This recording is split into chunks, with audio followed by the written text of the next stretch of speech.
예, 인사드리겠습니다. 안녕하세요. 예, 찬양 감사합니다. 예, 같이 기도하겠습니다. 사랑과 은혜가 충만하신 하나님 아버지 감사합니다. 오늘 또 저희들 이렇게 한자리에 모여서 하나님의 말씀인 성경을 공부하게 해주심을 감사드립니다.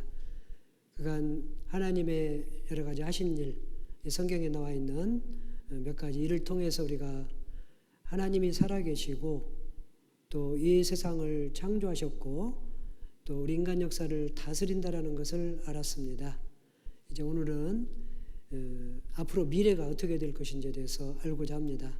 말씀을 배울 때에 성경 말씀 그대로 마음에 받아들일 수 있도록 도와주시옵소서.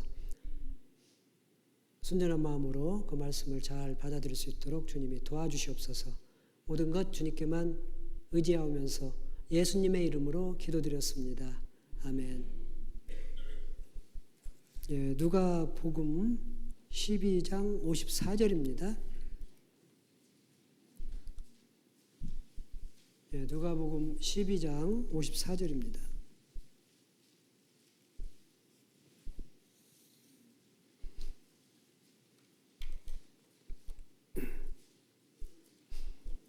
제가 읽어드리겠습니다. 누가복음 12장 54절부터요. 또 무리에게 이르시되 너희가 구름이 서에서 일어남을 보면 곧 말하기를 소나기가 오리라 하나니 과연 그러하고 남풍이 불물 보면 말하기를 심히 더우리라 하나니 과연 그러하니라. 외식하는 자여 너희가 천지의 기상은 분별할 줄을 알면서 어찌 이 시대는 분변치 못하느냐. 또 어찌하여 옳은 것을 스스로 판단치 아니하느냐. 예, 거기까지만요. 예, 계속 참석해 주셔서 너무 감사드립니다. 그간 우리 성경 말씀 배우면서 제대로 잘 들은 사람은 아마도 하나님이 정말 계시다라는 것을 누구라도 믿을 수 있습니다. 여러 증거들이 많이 있잖아요. 이 성경에는 많은 내용이 있지만은 그 많은 내용을 배워서 또 알아서 물론 그렇게 믿으면은 너무 좋겠죠. 그런데 시간상 우리는 그렇게 할 수가 없고요. 중요한 내용만 배워봐도 그런 것들이 사실로 밝혀짐으로 인해서 그렇게 행하신 하나님이 계시는구나 이렇게 이제 받아들이면 되겠습니다. 자, 금방 읽은 말씀은 이제 예수님께서 여러 가지 비유를 통해서 이 시대가 어떻게 돌아가는지에 대해서 왜 분별치 못하느냐 이렇게 책망하는 말씀입니다. 여기 보면은 여러 사람들에게 이런 말을 했습니다. 너희가 구름이 서에서 일어남을 보면 곧 말하기를 소나기가 오리라.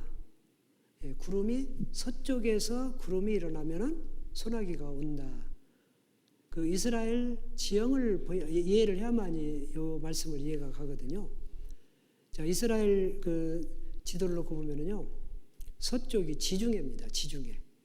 자, 지중해 바다죠. 바다 쪽에서 습기가 있는 무더운 바람이 불면은 당연히 비가 오겠죠. 근데 사람들은 그런 모습을 보고 예측을 한다라는 거죠. 서쪽에서 구름이 일어나고 구름이 몰려오고 뭔가 좀 무더위가 오겠다, 또 비가 오겠다 이렇게 예상을 하면은 비가 온다 이거예요. 또 남풍이 불면 말하기를 남쪽은 어느 쪽이냐? 이스라엘 그 지도를 놓고 보면 남쪽은 사막이 있거든요. 사막 쪽에서 더운 바람이 오면은 굉장히 덥겠다 이렇게 예측을 할 수가 있다라는 거죠. 우리는 살아가면서 기상 정도는 예측하는 경우가 많이 있죠. 어떤 사람은 일기예보 안 보더라도요, 자기 몸 상태에 따라서 비가 오겠다 예측하는 사람들도 있죠. 뭔가 좀 작신이 쑤시고 뭔가 비가 오겠다 생각하면은 반드시 비가 오는 경우가 있잖아요. 자, 이렇게 우리는 경험 속에서 예측을 할 수가 있다라는 거죠. 자, 그러면서 예수님이 그런 비유를 들면서 너희들이 이 천지의 기상은 분별할 줄 알면서 지금 시대가 어느 시대고 지금이 어떤 때인지 왜 그것은 깨닫지 못하느냐 이렇게 책망을 한 거예요. 그래서 이 시대가 지금 어떻게 돌아가고 어느 시대인지 우리도 아는 게 좋겠죠. 성경은 놀랍게도 과거, 현재, 미래가 기록이 나옵니다. 왜 미래를 알려줬느냐? 좋은 것은 취하라 이거예요. 안 좋은 것은 피하라 그런 뜻이에요. 제가 강진에서 이제 목회를 할 때요, 강진교회에 그 당시 2012년도에 굉장히 강한 태풍이 불어왔습니다. 그 이름이 뭐냐? 볼라벤이에요. 제가 기억도 합니다. 볼라벤. 그냥 남해안 일대를 다 전라도 사투리로 볼라버렸어. 그냥 볼라버렸어요. 볼라벤. 그래서 이제 방송도 나오고 아파트에서도 이번 태풍은 굉장히 강한 겁니다. 각 세대당 단단히 준비를 하세요. 이렇게 계속 경고를 했거든요. 그래서 저는 이제 인터넷을 찾아봐서 어떻게 준비를 하는지 대비를 했습니다. 창틀을 다 고정을 했고 틈을 가능하면 다 막고 테이프로 막 X자로 붙이기도 하고 또 이렇게 흔들리는 곳은 고정을 하고 이런 식으로 단단히 준비를 했습니다. 아니나 다를까 저녁에 얼마나 큰 태풍이 오는지 우리 아파트 보면 큰 통유리가 있잖아요. 막 이게 앞에서 보면 막 휘어요. 터질 듯이 이렇게 휘어. 그 정도로까지 왔거든요. 그런데 다행히 안 터졌습니다. 그런데 그 다음 날 소문을 듣자니 그 당시 시골에서 아파트도 많이 없었거든요. 두개동에서 무려 10가구가 이 통유리가 깨지고 어떤 집은 그 거실 유리뿐만 아니라 뒤쪽 그 부엌 쪽에 베란다 쪽에 그쪽 유리도 깨지고 그런 분들도 계시더라고요. 그래서 제가 속으로 생각을 했습니다. 저분들은 경고를 듣고 준비를 안 했구나. 나처럼 준비한 사람은 피해를 안 받는데 저 사람은 분명히 태풍이 온다라는 방송도 들었고 아파트에서 계속 이야기를 했고 그럼에도 불구하고 대비하고 준비를 하지 않았던 것 같아요. 제 예상이 그렇습니다. 우리는 뭔가 위험의 경고가 오면은요, 당연히 대비를 해야 됩니다. 그게 현명한 거잖아요. 그래서 예수님도 너희가 지금 이 시대가 어떻게 돌아가는지 너희가 어떻게 준비해야 되는지 그거 알지 못하느냐. 천지는 어떻게 돌아가는 천지의 기상, 이 기상 정도는 알면서 지금 이 시대가 어떻게 되는지 알지 못하느냐. 그렇게 책망을 한 겁니다. 그래서 우리도 성경을 통해서 지금 시대가 어떤 시대인지 앞으로 무슨 일이 닥칠 것인지 이런 것을 알면은 우리도 대비하고 준비를 할 수 있다 이거예요. 그래서 전체적으로 이 시대가 어떻게 될 것인지에 대해서 전체적으로 한번 말씀을 일단 드려볼게요. 이 세상은 시작이 있었죠. 이 세상 천지를 창조했고 특히 인류의 역사인 아담과 하와를 하나님께서 만드셨어요. 그러면은 이게 계속되느냐? 인류가 계속 사람이 태어나고 또 죽었다가 그 후손들이 태어나고 계속 그러느냐? 그렇지 않고 언젠가는 반드시 끝이 온다라고 그랬습니다. 그러면은 시작과 끝 사이에 무슨 일이 있을까? 이런 것도 알려주셨어요. 그래서 시대적으로 아담부터 아브라함 때까지를 대략 한 2000년 정도, 딱 떨어지는 2000년은 아니지만은 2000년 정도 봅니다. 요 때를 갖다가 뭐라고 하느냐? 양심시대 또는 방치시대라고 해요.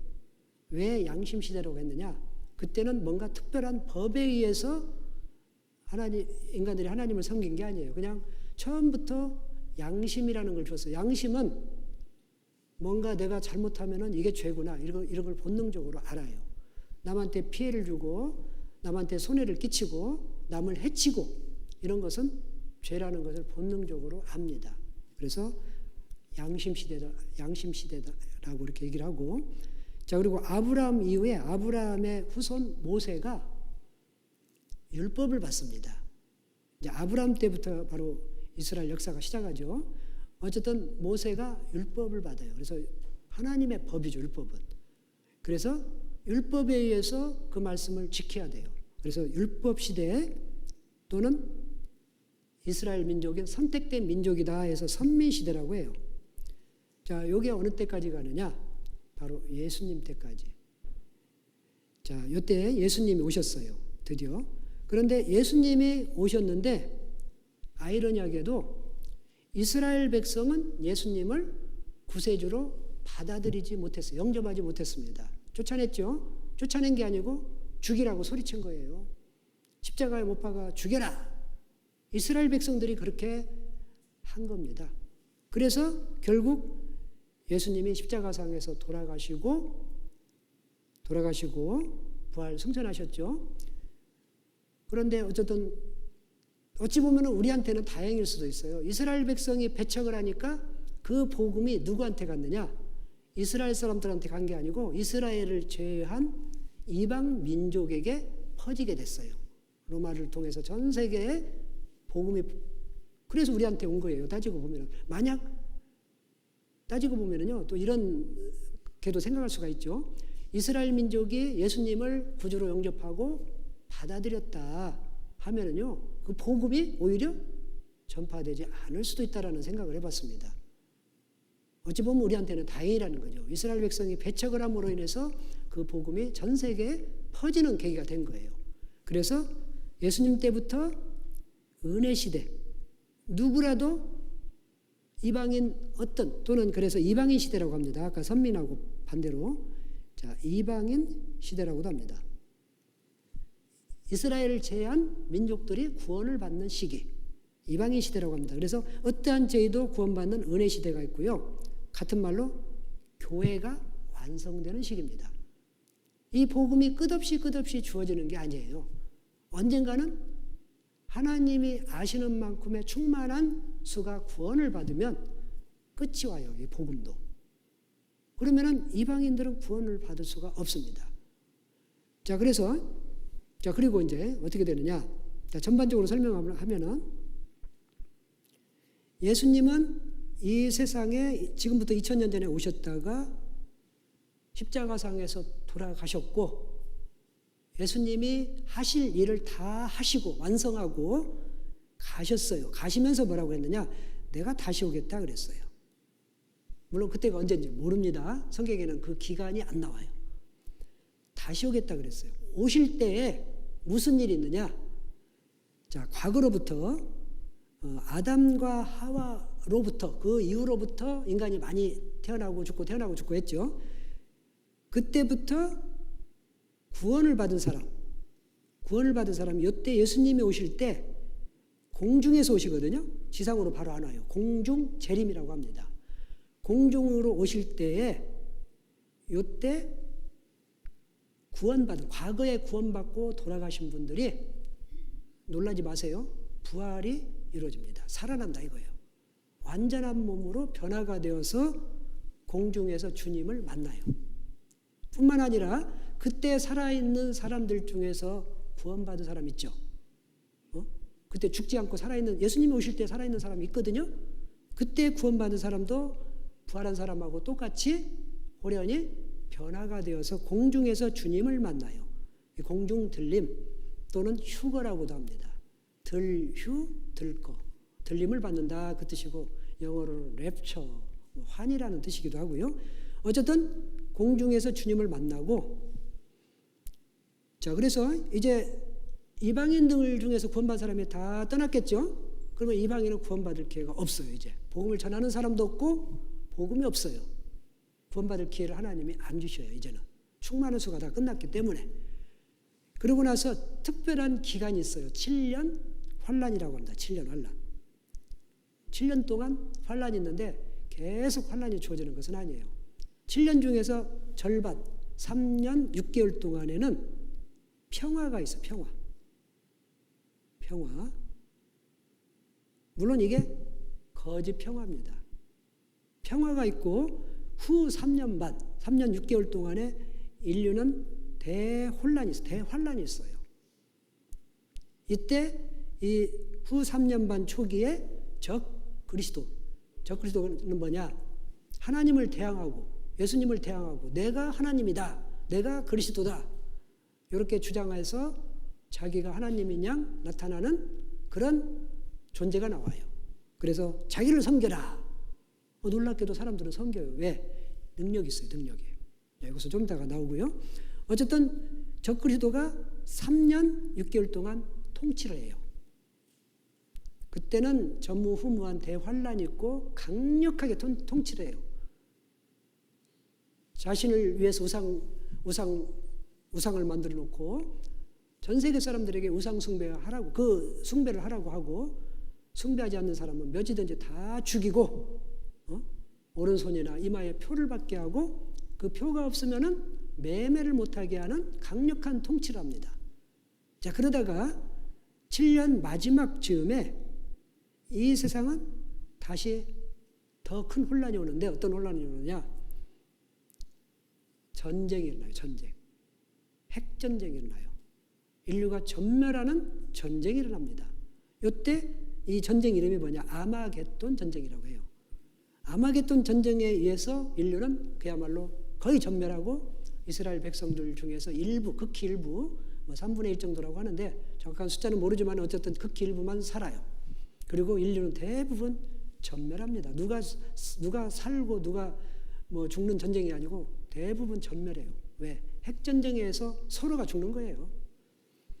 자, 그런 상태에서 7년 이제 아마겟돈 전쟁이 있고, 자, 7년이 끝난 이 아마겟돈 이후에 공중에서 들림을 받았던 예수님과 성도들이 다시 지상으로 내려옵니다. 이걸 갖다가 지상 재림이라고 해요. 그러면 이 지구는 황폐했겠죠. 그 상태에서 살 수가 없죠. 하나님이 회복을 해줍니다. 새로운 하늘과 새 땅을 창조를 해줘요. 재창조를 해주죠. 이 땅에다가 그대로 그야말로 완벽한 환경을 만들어줍니다.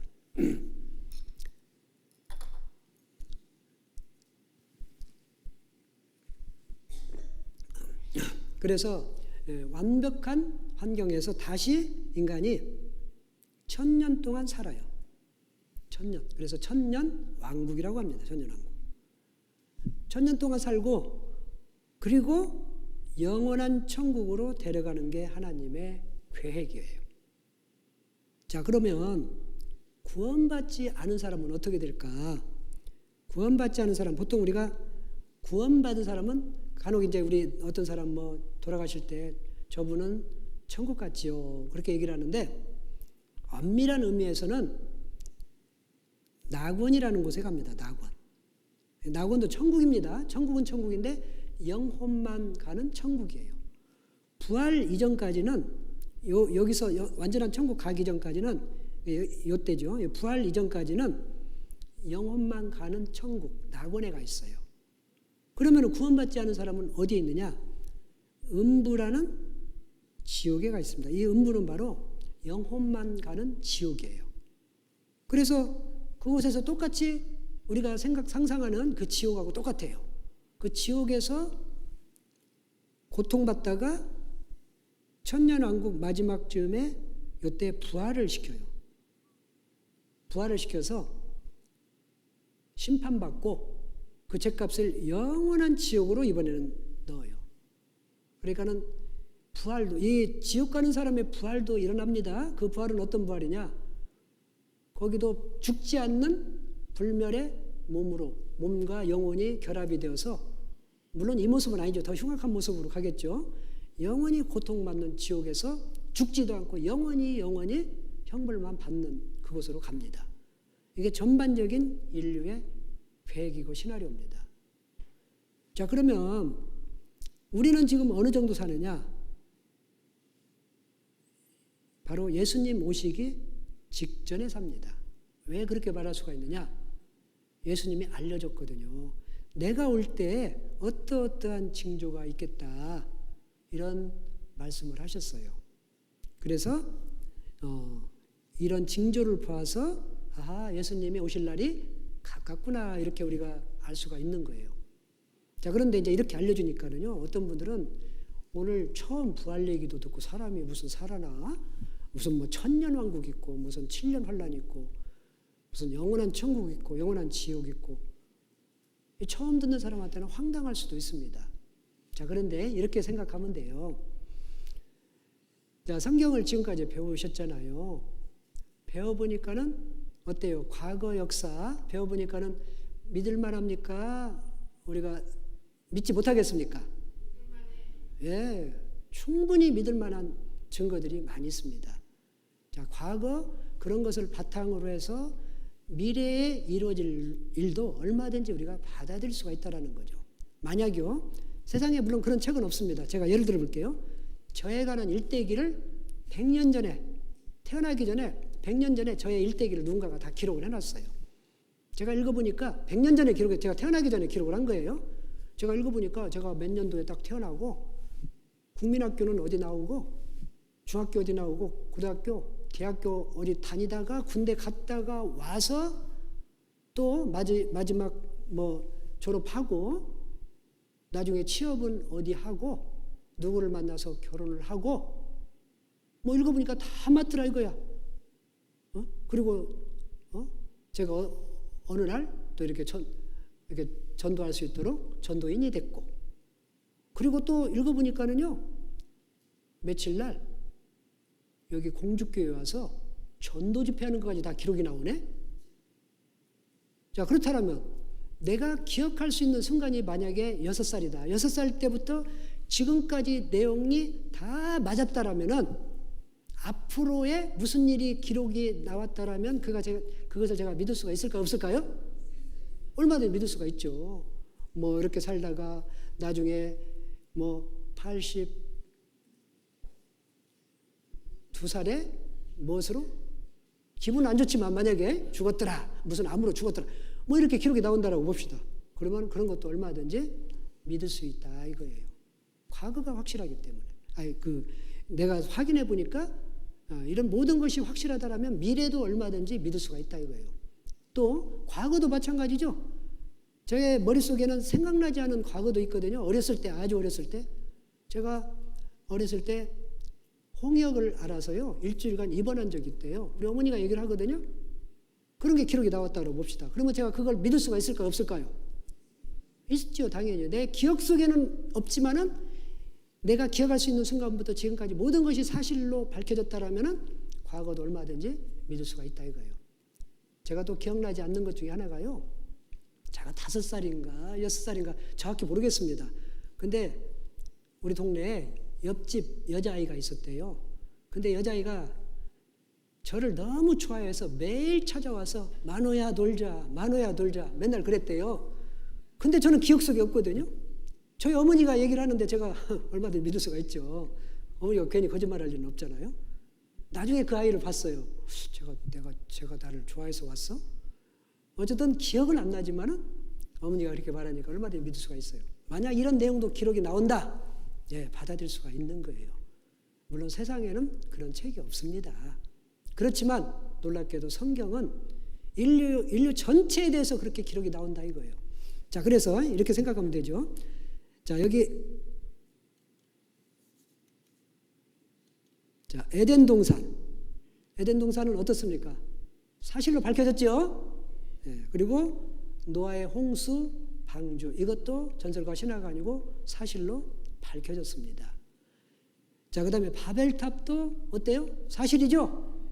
예, 그리고 우리가 어제 배운 이스라엘 역사를 보면은 하나님의 말씀을 순종하면은 복을 받고 불순종하면은 저주를 받은 것이 틀림없잖아요. 한치 오차도 없이 그대로 저주를 받았지만 다시 회복해주겠다. 그 약속대로 그대로 이루어졌습니다. 자, 그래서 역사를 입증할 수 있는 순간부터 지금까지 틀린 것이 하나도 없다 이거예요. 그렇다면 앞으로 미래에 어떻게 되겠다 이런 것에 대해서 우리가 믿을 수가 있겠어요, 없겠어요? 얼마든지 믿을 수 있다 이거예요. 과거를 미뤄봐서 얼마든지 미래를 믿을 수가 있다 이거예요. 또 더 과거도 마찬가지죠. 태초에 하나님이 천지를 창조하시니라. 이 말씀도 이 성경 모든 것이 틀림이 없기 때문에 얼마든지 받아들일 수가 있다 이겁니다. 자, 이런 식으로 우리가 성경을 받아들이고 하나님 존재도 성경이 사실임을 통해서 우리가 받아들이면 되는 거예요. 자, 어찌됐건 언젠가는 예수님 오시는 것이 틀림없습니다. 자, 그런데 예수님이 가끔씩 이 세상의 끝에 대해서 얘기를 하셨습니다. 제자들이 물어봤겠죠. 언제입니까? 하나님만 아신다고 그랬어요. 아들도 모르고 천사도 모르고 아무도 모른다. 오직 아버지만 아시느니라. 그러니까는 제자들이 더 궁금해야겠죠. 그러면 예수님, 그때 무슨 징조가 있겠습니까? 이렇게 물어봤어요. 예수님이 그 징조에 대해서 알려줬습니다. 우리 마태복음 24장을 한번 찾아보겠습니다.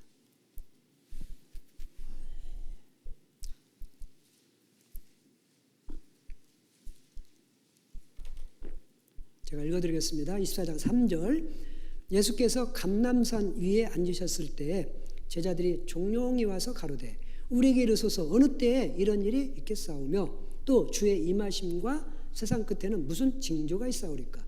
주의 임하심과 세상 끝, 이것은 바로 예수님이 여기죠. 예수님이 오실 때, 그리고 세상 끝, 여기를 말한 거죠. 여기를 갖다 이제 전체를 하나로 본 거죠.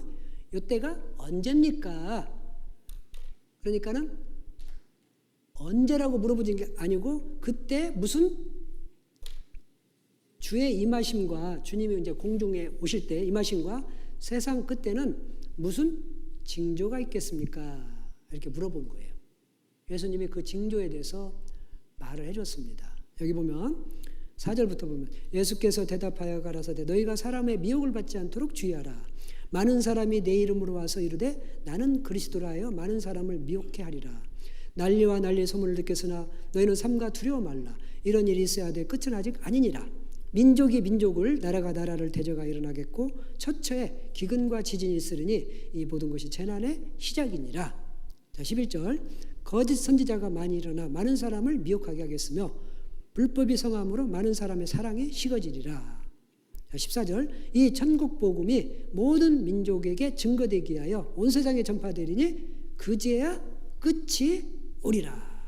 예, 주의 임하심과 끝에는 오기 전에 무슨 징조가 있습니까? 징조를 알려달라고 그랬어요. 그 징조에 대해서 설명을 하잖아요. 우리가 징조를 보면은 뭔가 온다라는 거 알잖아요. 만약 여러분들 여름에 개미들이 막 왔다 갔다 부지런히 막 집을 옮기고 그러고 있어요. 무슨 징조예요? 알 수 있겠죠? 비올 징조죠? 제가 수도권 막 올라가서 차를 몰고 가다가요. 갑자기 어느 구간에 뻥튀기 장사가 있고 오징어 장사 2,000원, 2,000원 이러고 있더라고요. 그게 무슨 징조예요? 아, 이 길은 막히는 길이구나. 징조를 봐서 알 수가 있잖아요. 자, 그러듯이 이 세상에 예수님이 오실 날이 가까우면 오시기 전에 이러이러한 징조가 있다라고 알려줬다 이거예요. 자, 그래서 이것을 정리를 해보겠습니다. 거짓 그리스도, 그 다음에 민족 분규, 첫째 기근, 지진, 그리고 온역이 있다라고 그랬습니다. 그리고 불법이 성행하고 사랑이 식어진다. 천국 복음이 온 세상에 전파된다. 그제야 끝이 온다라고 그랬습니다. 전체적으로 한 7가지 정도 되는데요. 살펴보면 사실 지금이 그래요. 자, 여기 보면 한국에 하나님 20명, 재림 예수 50명. 이것뿐만이겠어요? 더 있어요. 더 훨씬 많아요. 전 세계적으로 얼마나 많겠어요. 자칭 하나님, 자칭 예수, 자칭 성령, 구세주, 메시아 이렇게 주장하는 사람들이 굉장히 많이 나왔습니다. 자, 여기는 얼굴 뻔뻔하게 자기 얼굴 내놨죠. 재림 예수 대부흥회. 예? 그런데 죽었어요. 예수 아닙니다. 또 여기도 재림 예수, 최우평님을 맞이합시다. 이런 광고도 나오죠. 우리는 안상홍님을 재림 예수로 믿는다. 그러니까 그 하나님의 교회라고 하죠. 그 교회 기도할 때 우리는 예수님의 이름으로 기도드렸습니다. 이렇게 기도하는데 이 사람들은 어떻게 기도하는지 아세요? 안상홍의 이름으로 기도드렸습니다. 그래요. 왜? 안상홍이 예수니까. 예수라고 생각을 해요. 이 사람들은. 그렇게 믿고 있어요. 또 여기는 전지전능하신 하나님 조희성님. 여기 뭐라고 써있는지 아세요? 이 사진을 바라보고만 있어도 수명이 드러나고 소원이 성취되면 물론 삼재 환란을 면하게 됩니다. 열심히 바라보세요. 5대 공약을 세워줬지만 하나도 이루어진 게 없습니다. 하나님 아닙니다. 결국 비리로 사람을 죽인 혐의로 조사받다가 나중에 죽었어요. 하나님 아닙니다. 이 사람이 나중에 조희성이 나중에 그 경찰들이 조사하니까 뭐라고 큰 소리 친지 아세요? 하나님을 누가 조사하나? 제가 하나님이니까 자기 조사하는 걸 갖다가 하나님 조사한다고 큰 소리 쳐. 나중에요 비리가 나오니까 뭐라고 하는지 아세요? 내가 하나님 봐주면 복 주겠다. 하나님이 봐달래. 결국 죽었죠. 자, 그 외에도 뭐 많죠. 여기 뭐 JMS라고 하는 정명석, 아까 조희성, 박태선, 여기는 뭐 산신령 같네요. 그리고 참 하나님, 문선명 다 죽었죠. 여기 요즘 어디 가 있죠? 한학자라고 하는 사람 저기 감옥에 가 있잖아요. 지금 재판받고 있잖아요. 하나님도 이렇게 재판받아요. 어머니 하나님이래요. 어머니 하나님. 어머니 하나님이 지금 재판받고 있어요. 자, 안상호 여기도 마찬가지고요. 그 다음에 요즘 뜨는 이먼먼. 자, 이런 사람, 이런 분들이 다 뭐라고 하는지 아세요? 자기가 하나님, 재림 예수, 구세주, 메시아, 나를 믿어야만이 나를 통해서 구원받는다. 이렇게 가르쳐요. 그런데 놀라지 마세요. 앞으로도 계속 나와야 돼. 예수님 오시기 직전까지는 계속 나옵니다. 왜? 성경에 예언이 있기 때문에. 자, 그리고 민족 분규. 지금 얼마나 지금 전 세계적으로 민족 분규가 많습니까? 지구촌 곳곳에 지금도 끝없는 전쟁 치열. 자, 보세요. 뭐 아시아, 아프리카, 중동, 현재 전쟁이 아예 그냥 치열한 전쟁이 있는 데도 있고, 냉전이라고 그러죠. 전쟁 직전까지도 지금 있는 데도 있고, 얼마나 시끄러워요. 얼마나 긴장하고 살잖아요. 대한민국 주변에만 해도 어떻습니까?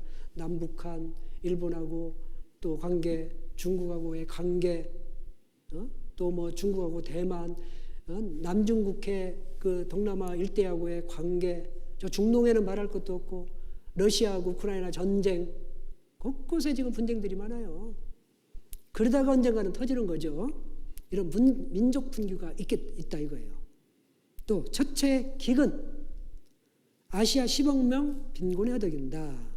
하루에 3만 5천 명꼴 아사 굶어 죽습니다. 소말리아 보십시오. 이게 굶어 죽은 사람들이에요. 먹을 것이 없어서. 식량 파국, 인류 대재앙 오는가? 자, 이게 어린아이들이 지금 굶어 죽은 사진입니다. 이게 배가 빵빵한 것은요, 이제 썩기, 가스가 빡 차가지고 그 썩기 직전, 터지기 직전이죠. 자, 한 끼라도 얻어먹으려고 이렇게 줄 서 있습니다. 그릇이라도 있는 아이들은 그릇이라도 받죠. 그릇 없이 그냥 맨손으로도 받고 그렇게 해서 먹잖아요. 여기 팔이 쫓을 힘도 없어요. 이게 뭔지 아세요? 나 이게 mon고했어요. 이게 뭐냐면 엄마 저지래요. 엄마 저도 이렇게 지금 무슨 뭐 저지 나오겠어요? 7초의 어린이 한 명씩 굶어 죽는다. 자, 북한도 기하가 있습니다. 자, 21세기 최대 위기는 식량난이다. 더 헝거벨트 해서 그래서 그 굶주림 지대가 점점 사막화가 되고 점점 넓어진다 이거예요. 자, 여기 보면 사하라 사막이 1년에 50km씩 넓어지고 있습니다. 언젠가는 식량 재앙도 온다 이거예요. 그 비축고라고 그러죠. 앞날 흉년을 대비해서 각 나라마다 식량 먹을 것을 저축을 해놓죠. 그런데 이게 점점 줄어든대요. 그나마 대한민국은요 얼마나 풍부한지. 지금 우리 뭐 쌀이 막 남아서 옛날에는 북한이라도 줘가지고 그게 소화가 됐는데 그것도 안 주니까 막 남아가지고 사료로 주기도 하고 뭐 또 뭘로 만드는데 쓰기도 하고 그 정도로잖아요. 어쨌든 우리나라는 그나마 다행이지만 전 세계적으로 이렇게 굶어 죽는 사람이 많아요. 자, 자, 첫째 지진. 지진은 우리가 계속 경험을 하고 있죠. 1년에 1,500만 번, 매일 8,000건. 큰 지진만 한번 따와봤습니다. 과거에 소련 사망자 10만 명 죽었죠. 이란 강진 25,000명 사망. 터키 강진 5,000명 사망. 인도 강진 3만여 명 사망. 사할린 2,500명 사망. 일본 2,200명 사망. 이란 강진 3,000명 사망. 중국이죠. 중국에서 과거에 1976년 당시에 당산에서 몇 명 죽었다라고 발표했느냐? 100만 명 사망. 근세들에서 가장 큰 지진으로 인한 죽음이에요. 물론 다시 수정을 했더라고요. 40만 명으로 이렇게 수정을 했는데 얼마 죽었는지도 모른대요. 대만 강진 4천여 명 사망. 터키는 난데 또 나오고 보십시오. 그리고 2011년대 동경 대지진 2만여 명 죽었죠. 자, 그렇다면 우리나라는 어떨까? 제가 옛날에 고등학교 때 배울 때는요, 우리나라는 고생대 지진 안전지대다 이렇게 배웠습니다. 그런데 지금은 그렇게 안 가르칩니다. 우리는 안전지대가 아니에요. 이제는 한국이 안전지대가 아니에요. 점점 많아지고 있습니다. 그래서 자, 여기 보면은 78년 이후에 큰 지진, 적어도 5.0 이상만 이렇게 따와본 거예요. 자, 이 중에서 가장 큰 게 어디냐? 자, 2016년 9월 12일 경주에서요, 2번에 걸쳐서 지진이 났습니다. 첫 번째 지진은 5.1이고 두 번째 지진은 5.8까지 났어요. 이때 곳곳에 많이 여러 가지 KTX가 그 운행을 정지하고 포항의 일부가 이렇게 건물이 부서지기도 하고 부산도 지하철 운행 중지하고 곳곳에 그런 일들이 있었습니다. 그러니까 점점 크고 많아진다라는 거죠. 어떤 사람 지진 얘기를 하니까는요, 그거 옛날에도 있지 않았습니까? 예, 옛날에 있었죠. 통계를 볼게요. 자, 옛날에 지진이 있었지만 옛날에는 미미하다 이거예요. 그러다가 갑자기 20세기, 21세기 들어서 이 포물선이 기하급수적으로 이렇게 많아져요. 이 통계의 의미는 뭐냐? 바로 성경 예언 성취. 다시 말해서 예수님이 오실 날이 가깝다라는 증거라는 거죠.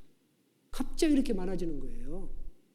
자, 그리고 온역은 질병을 말하죠. 전염병. 우리가 전염병은 말할 것도 없이 경험을 했잖아요. 에이즈도 많고 기적의 항생제가 병균에 손들었다. 약도 없는 슈퍼 박테리아. 자, 슈퍼 세균보다도 더 센 것이 나왔어요. 그래서 이제 쓸 말이 없으니까 슈퍼 세균. 자, 그러면 슈퍼 세균보다 더 큰 것이 나오면 뭐라고 할까요? 제가 미리 써볼게요. 슈퍼 세균 이런 것도 나온다 이거예요. 갈수록 더 강한 세균이 나온다 이겁니다. 그래서 우리 코로나 이미 우리가 경험한 사람들이잖아요. 그때 그 코로나 통계 보면은 몇 명입니까? 전 세계 확진자가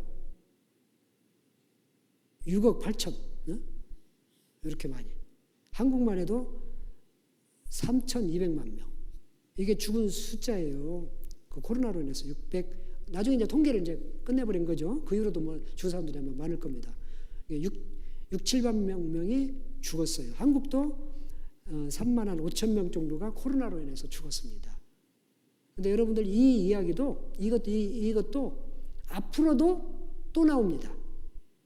예수님이 오시기 직전 전까지는 계속 나와야 돼요. 성경이 맞다면. 예, 당연히 나오죠. 성경이 맞으니까. 그래서 지구촌 전염병 하루에 5만 명 숨진다. 21세기도 전염병 재앙 온다. 이게 99년도 신문에 나왔던 거거든요.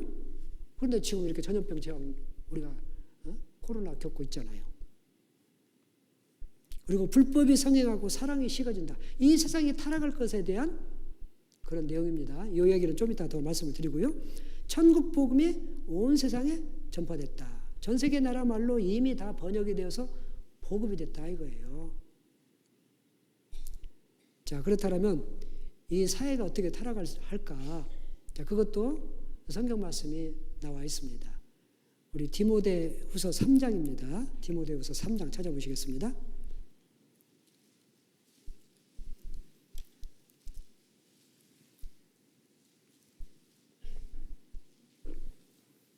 제가 읽어드리겠습니다. 디모데후서 3장 1절부터 보겠습니다.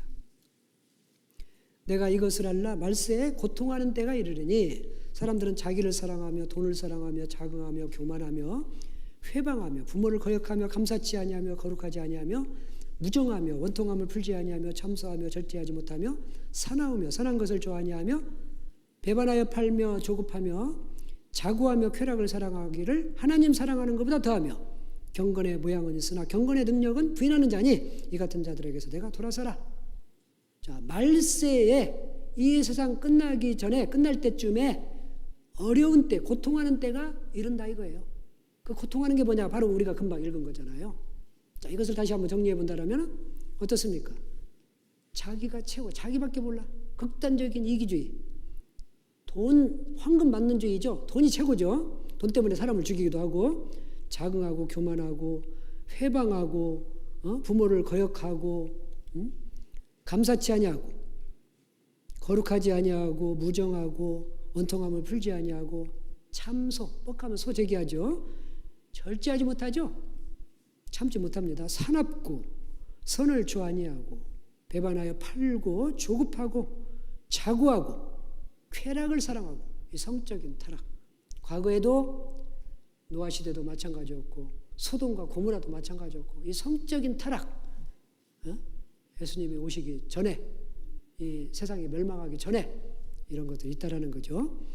경건하지 아니하며 이게 말씀의 특징이잖아요. 저 읽어봐도 뭐 설명이 필요 없잖아요. 어떻습니까 지금? 오직 나밖에 모르는 세상, 내가 최고야. 내 것만 소중, 우리 것이 없다.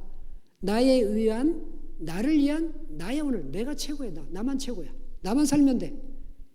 가정도 흔들리죠. 꾸중하는 어머니 살해, 때린다고 남편 살해, 아버지 싫다 자살, 가치관 혼란 속 1년 붕괴. 아들이 아버지 담뱃값도 못 번다고 때려 숨지게 했습니다.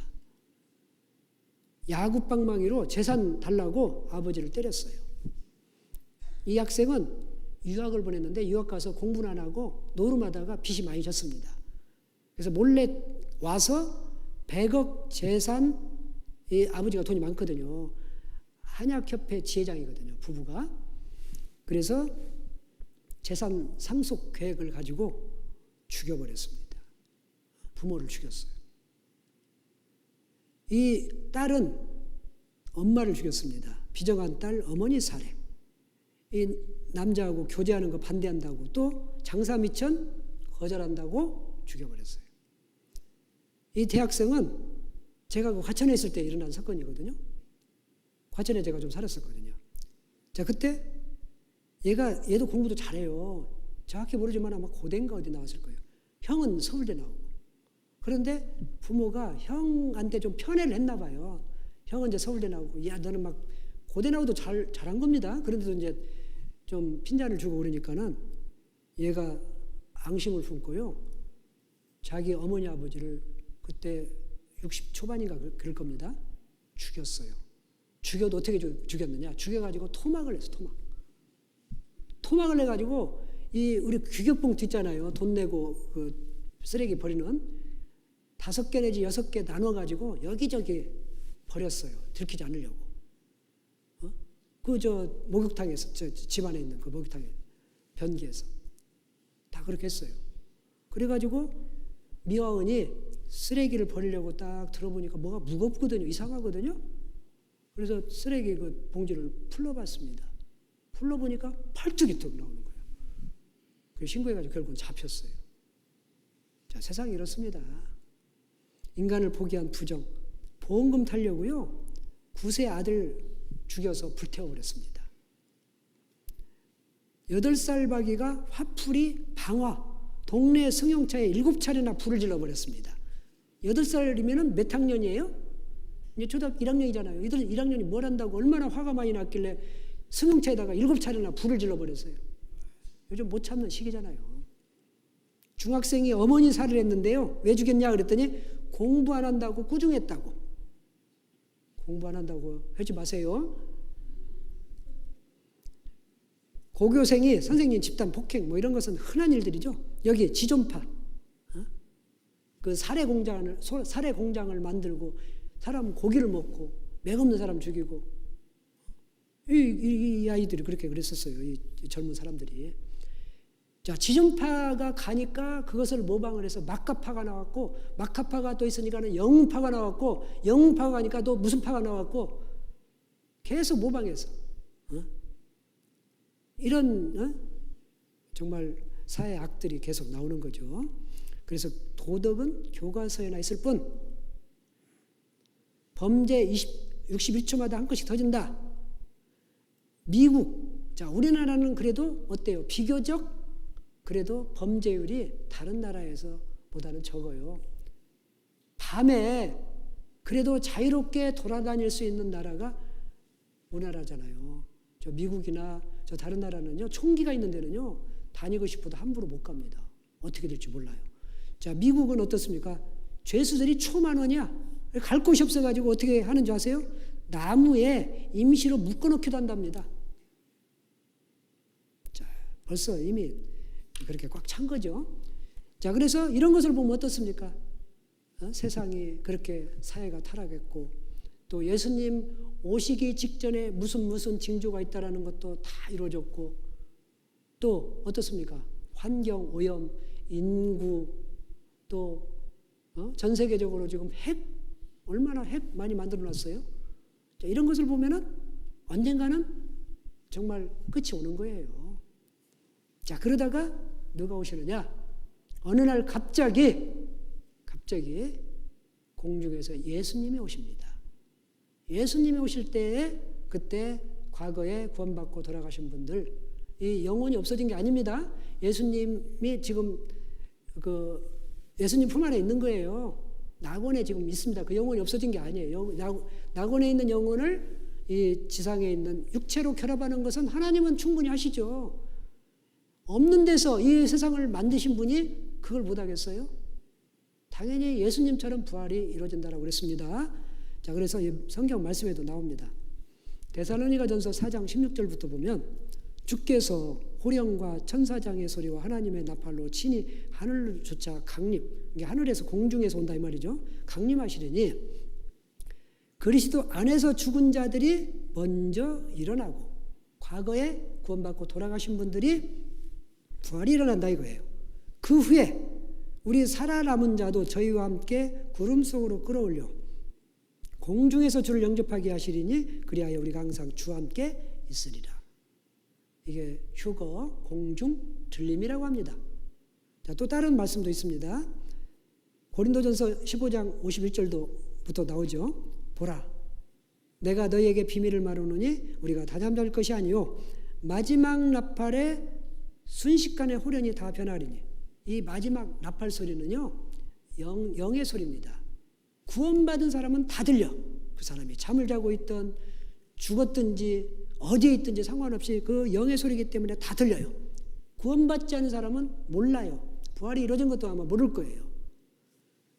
마지막 나팔 소리에 순식간에 호련이 다 변하리니 나팔 소리가 나매 죽은 자들이 썩지 아니할 것으로 다시 살고, 그러니까 죽은 사람들이 먼저 일어나, 순서가 있습니다. 부활이 일어나요. 그 후에 우리가 누굽니까? 구원받은 사람들을 말하는 거예요. 구원받은 사람들이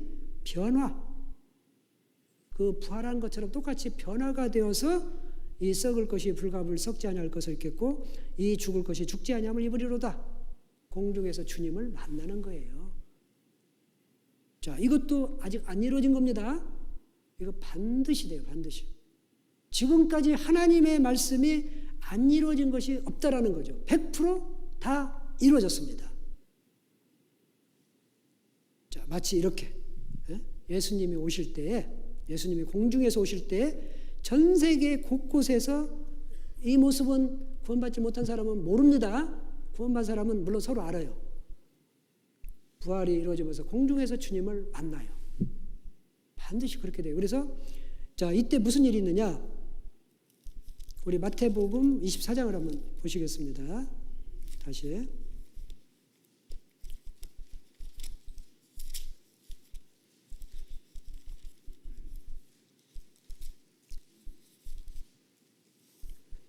자, 40절 보면 그때 두 사람이 밭에 있으며 하나는 데려감을 당하고 하나는 버려둠을 당할 것이요 두 여자가 매를 갈고 있으며 하나는 데려감을 당하고 하나는 버려둠을 당할 것이니라. 그리고 누가복음 17장 34절에는요. 두 남자가 한 자리에 잠을 자고 있으며 하나는 데려감을 당하고 하나는 버려둠을 당할 것이니라. 이렇게 기록이 나와요. 그러니까는 세 가지예요. 세 가지. 자, 두 사람이 밭에서 일하다가 밭에서 일할 때는 저녁에 일해요? 낮에 일해요? 낮에. 그래서 낮에. 낮에 발생한다 이거예요. 그러니까는 데려가는 사람은 구원받은 사람이고 버려두고 남은 사람은 구원받지 못한 사람이에요. 그리고 또 두 여자가 매를 갈고 있으며 매는 언제 매 갈아보셨죠? 우리 어르신들, 어머님들. 매는 초저녁이나 또는 새벽에 갈죠. 밥 짓기 전에. 그러니까 초저녁이나 새벽에 일어나요. 또 두 남자가 한 자리에 잠을 자고 있으며 밤에. 그러니까는 우리 생각해 보면 그래요. 이 지구가 둥글기 때문에 우리는 지금 밤이지만 우리 지구 반대편에 저기 브라질, 우루과이 이런 데는요 낮이에요. 낮. 미국도 낮입니다. 자, 지금 당장 발생한다면 우리는 밤에, 그 사람들은 낮에. 또 뭐 이게 90도 옆에 있는 분들은 새벽이나 초저녁에. 그러니까 동시에 일어나기 때문에 이 경우의 수를 네 가지를 다 말씀을 다 한 거예요. 자, 그래서 반드시 이렇게 된다 이거예요. 그리고 그날과 그때는 아무도 모른다라고 그랬습니다. 자, 36절. 그러나 그날과 그때는 아무도 모르나니 하늘의 천사들도 아들도 모르고 오직 아버지만 아시느니라. 예수님도 스스로 모른다라고 그랬어요. 하나님만 안다 그랬어요. 하나님만. 그리고 37절 보면 노아의 때와 같이 인자의 임함도 그러하리라. 홍수전에 노아가 방주에 들어가던 날까지 사람들이 먹고 마시고 장가들고 시집가고 있으면서 홍수가 나서 저희를 다 멸하기까지 깨닫지 못하였으니 인자의 임함도 이와 같으리라. 왜 노아 홍수를 비유를 했느냐? 예를 들었느냐? 노아 홍수하고 비슷하다 이거예요. 그 얘기는 뭐냐? 자, 노아 시대도 노아가 방주를 만들었죠. 가족들이 만들었는데 의를 전파했어요. 사람들에게. 여러분들 지금 세상은 언젠가는 하나님이 물러서 심판을 한다고 그랬습니다. 제발 방주를 만드세요. 살려면 방주를 만드세요. 그리고 마지막까지 아마 기다리면서 지금이라도 늦지 않았으니 타세요. 그런데 노아하고 노아의 가족들 8사람 외에는 탄 사람 있어요? 없어요? 없습니다. 왜 여기다가 그 사례를 들었을까? 예수님이 오실 때도 그렇다 이거예요. 사람들에게 휴거 얘기하면은요 우스갯소리를 알아요. 무슨 그런 일이 있냐고 말 같지 않은 소리. 그 무협지 같은 얘기 하지 말라고. 요즘은요 교회 다니고 성당 다니는 사람한테 휴거 얘기하면은요 야 너 지금 그 문자 그대로 되는 게 아니야. 상징적인 거야. 그런 것은 그렇게 되는 게 아니야. 엉뚱하게 해석을 해요. 예, 그 속지 마세요. 반드시 돼요. 반드시. 35절 거기 같이 한번 읽어보겠습니다. 천지는 없어지겠으나 내 말은 없어지지 아니하니라. 예. 하늘과 땅은 없어질지언정 하나님이 하신 말씀 이 말, 예수님이 하신 말씀 이 말 절대 없어지지 않고 다 이루어진다 이거예요. 그러니까 반드시 휴거가 있는 거예요. 여러분들 그래서 구원받아야만 휴거에 참여합니다. 구원받지 못한 사람은 휴거에 참여하지 못하는 거예요. 이미 돌아가신 분들, 구원받고 가신 분들 걱정하지 마세요. 그분들 다 부활이 이루어지는 거예요. 지금 여기 계신 분들 중에서도 구원받은 사람은 걱정 안 해도 됩니다. 구원 안 받은 사람이 문제겠죠. 자, 그래서 이게 반드시 되는 거예요. 반드시. 어떤 분은 이런 얘기를 자꾸 하면 무슨 저런 사람들은요 자기가 경험하지 못한 것은 뭔가 그런 일이 없을 거라고 생각을 해. 기적이라고 생각을 해요. 그런데 여러분들 사실은 우리가 기적 속에 산다라는 거 모르세요? 자, 제가 또 공을 보여드릴게요. 좀 여기에 지금 뭔가 좀 붙어. 이게 좀 큰 지구라고 봅시다. 여기에 지금 먼지 못한 내가 붙어서 살아요. 기적입니까? 아닙니까? 기적이에요. 기적. 내가 걸어가는 것도 기적이에요. 살아있는 것도 기적이고. 이런 것을 생각지 못합니까? 왜 이것만 기적이라고 생각합니까? 하나님은 얼마든지 하셔요. 자, 제가 기적을 보여드릴게요. 자, 이게 뭐냐? 이게 뭐 같아요? 알이에요, 알. 근데 무슨 알이냐? 조그마한 애벌레 알입니다. 애벌레 알. 이렇게. 자, 애벌레 알이 따뜻한 데 있다 보면은 시간이 지나면서 나중에 알을 깨고 나와서 이렇게 벌레가 되죠?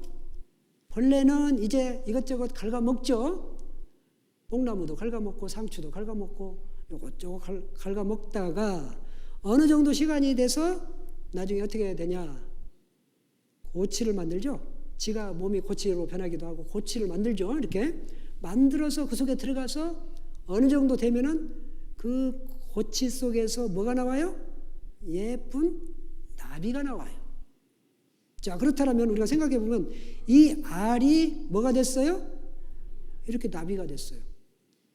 그런데 여기 계신 분들 아무도 안 놀래네? 놀랄 일 아닙니까 이거? 이 알이 나비가 됐으니. 자, 왜 이렇게 보여줄까요? 하나님은 얼마든지 하실 수 있어요. 하나님의 능력이에요. 이것도 하나님의 능력입니다. 이 기적이라고 생각하지 마세요. 반드시 우리도 그렇게 반드시 부활이 이루어진 겁니다. 자, 보세요. 나비의 일생이 있습니다. 알의 일생이 있습니다. 알이 나중에 내가 애벌레가 될 거다 알까요? 모를까요? 몰라요. 그렇지만 이렇게 되잖아요. 그리고 애벌레가 되어서 이것저것 갉아먹죠. 나중에 고치로 변합니다. 고치 속에 이제 번데기로 되죠. 그리고 예쁜 나비가 돼요. 1막, 2막, 3막, 4막 나비의 일생이 그렇습니다. 우리 사람의 일생은 어떨까요? 자, 똑같습니다. 1막 엄마 뱃속에 있어요. 엄마 뱃속에 있을 때 우리가 세상을 알아요? 몰라요? 나오기 전에는 모른다 이거예요. 거기가 최고인 줄 알아요. 그러다가 자기도 모르게 어떻게 아무튼 나왔어. 10달 후에 나와서 우리도 애벌레처럼 갉아먹고 있죠. 내 것은 내 거고 네 것도 내 거고 뺏어먹고 지금 갉아먹고 있잖아요. 상추도 먹고. 그러다가 언젠가는 우리가 죽음을 맞이하죠. 바로 애벌레가 고치에 들어가는 것처럼 우리도 무덤에 들어간다 이거예요. 예수님이 오시면은 우리도 어떻습니까? 부활이 이루어져요. 누구나 다. 구원받은 사람은 구원의 부활, 생명의 부활로 일어나고 구원받지 못한 사람은 심판의 부활, 지옥 갈 부활이 일어난다 이거예요. 영원한 삶을 사는 거예요. 여러분, 영원한 삶. 천국 아니면 지옥으로 영원한 삶을 사는 거예요. 그러면은 구원받은 사람이 부활이 이루어져서 하나님이 데려간다라는 거 그게 뭐가 기적이라고 생각합니까? 하나님은 얼마든지 하셔요. 아까 알로도 나비를 만들 수 있는 하나님이 우리 사람 얼마든지 완전한 몸으로 만들어서 천국에 데려가시겠다 이거예요. 이거 기적이라고 생각하지 마세요. 반드시 그렇게 되는 거예요. 반드시 되는 겁니다.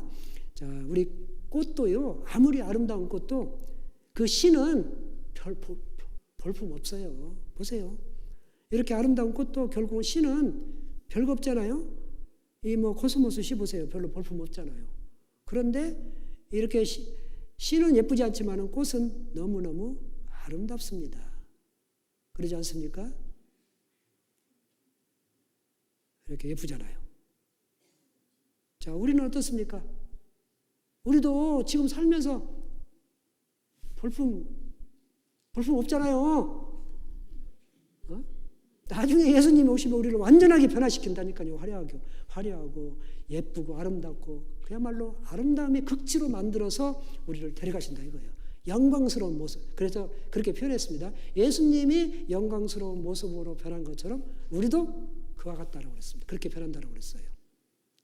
그러니까 좀 속상해도 이게 거울 볼 때마다 속상해도 너무 실망하지 마세요.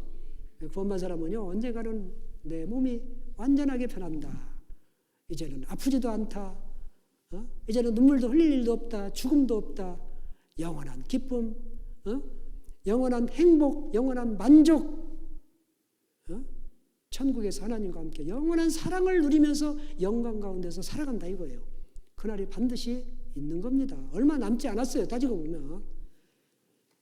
자, 그래서 언젠가는 반드시 이렇게 돼요. 분명히 성경에 기록이 나오고 괜히 이렇게 기록이 나왔겠어요? 천지는 없어지겠으나 내 말은 없어지지 아니하리라. 반드시 된다 이거예요. 반드시 되는 겁니다.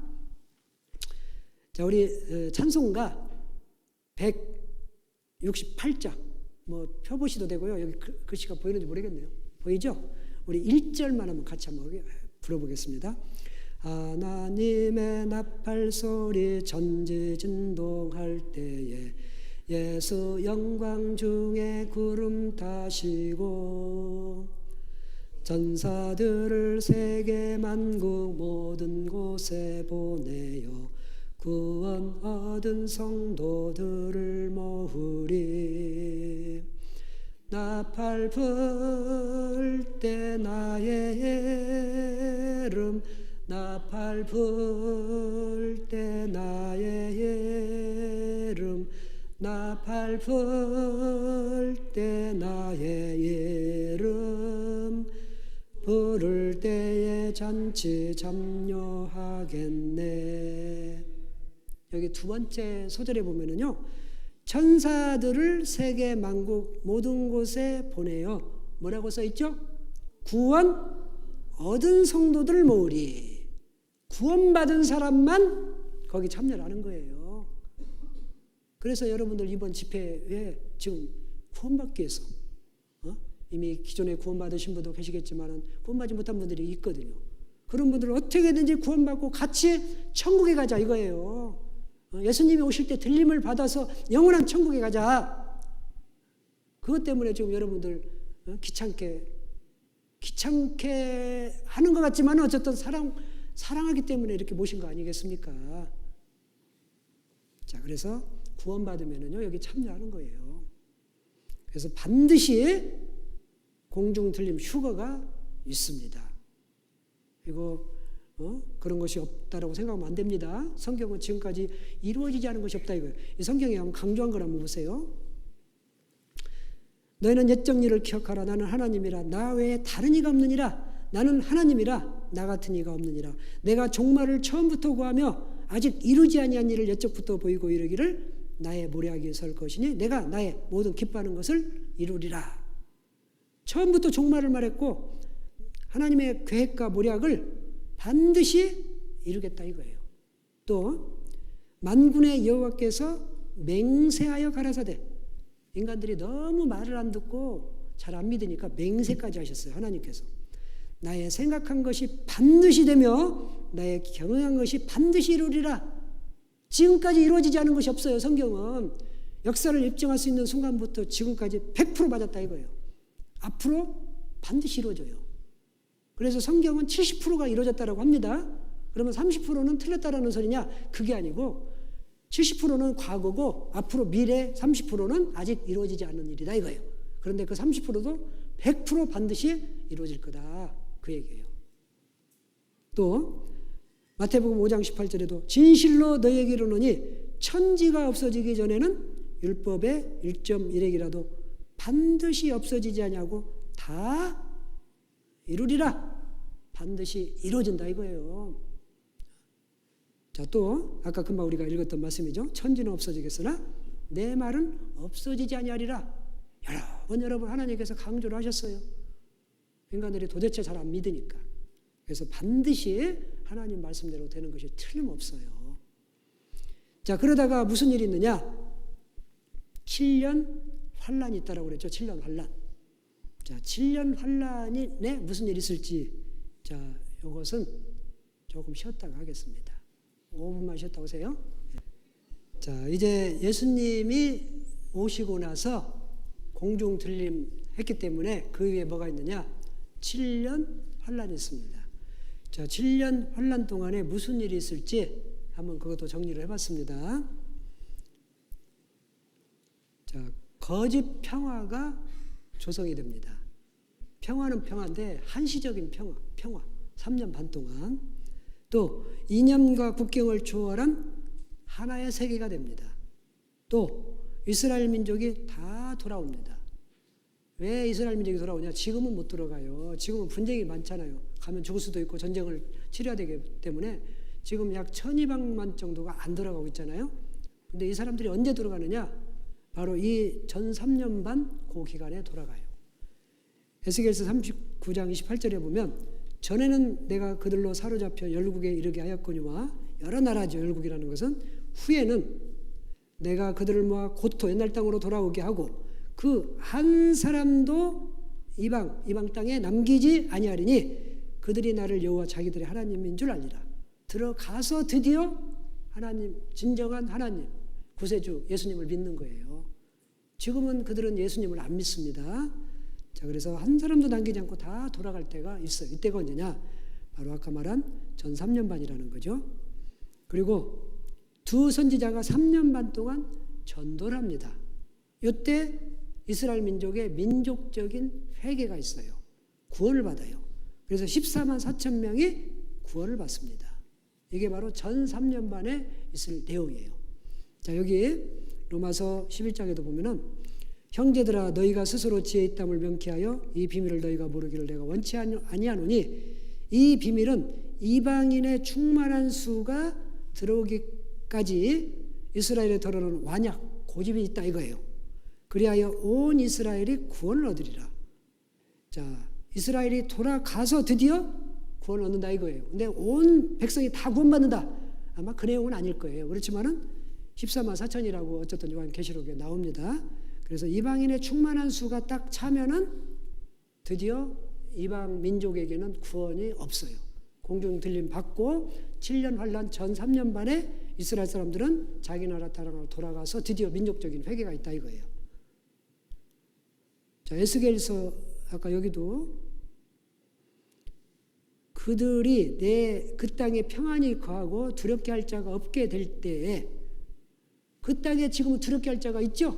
전쟁이 있잖아요. 자, 없게 될 때, 평안을 이룰 때를 말하는 겁니다. 부끄러움을 품고 내게 범한 죄를 뉘우치리니 이 사람들이 무슨 죄를 졌을까요? 그 조상들이 지금도 죄를 짓고 있죠. 바로 예수님을 배척하고 있어요. 안 믿어요. 그 이스라엘 사람들은 구약만 믿습니다. 보통 유대교라고 하죠. 그 사람들은 예수님은 그냥 선지자 중에 좋은 사람 중에 한 사람이지 그분은 구세주가 아니다 이렇게 생각을 해요. 그게 큰 죄죠. 그 죄를 드디어 뉘우친다 이거예요. 돌아가서 곧 내가 그들을 만국 중에서 돌아오게 하고 적국 중에서 모아내어 열국 목전에서 그들로 인하여 나의 거룩함을 나타낼 때라. 전 세계에 있는 이스라엘 사람들을 다 모아서 민족적인 회개를 하겠다 이 뜻이죠. 자, 이게 바로 7년 환란 전 3년 반에 있을 사건이에요. 자, 그렇다면 후 3년 반에는 무슨 일이 있을까? 적 그리스도가 세상을 강력하게 통치합니다. 그러면 적 그리스도가 요때만 나타나느냐? 예, 전 3년 반에는 자기가 통치할 무대를 조성을 하는 거예요. 평화, 거짓 평화지만. 그런 분위기를 만든다 이거예요. 그러다가 후 3년 반에 나타나요. 강력하게 통치를 하는데 전 인류의 전무후무한 대환란이 있고 마지막 전쟁인 아마겟돈 전쟁이 일어나고 그리고 인류는 대부분 전멸하고 예수님의 지상 재림으로 마감을 합니다. 이게 후 3년 반에 있을 내용이에요. 자, 그렇다면 여기에서 또 적 그리스도가 어떤 활동을 할지 이것도 한번 볼게요. 자, 집권 기간은 후 3년 반입니다. 전 3년 반에는 분위기만 조성을 해요. 자, 그러다가 이 적 그리스도가 광명의 천사로 가장해서 나옵니다. 다시 말해서 적 그리스도가 무서운 모양으로 나오는 게 아니라는 거죠. 예를 들어서 험악한 모습, 무서운 모양으로 나오면 누가 따라가겠어요? 그러니까는 종교적인 모양을 갖추고 아마 올 거예요. 뭔가 평화를 주장을 하고 이 세상의 여러 가지 어려운 문제를 해결하고 사람들에게 존경을 받고 그런 인물로 나온다 이거예요.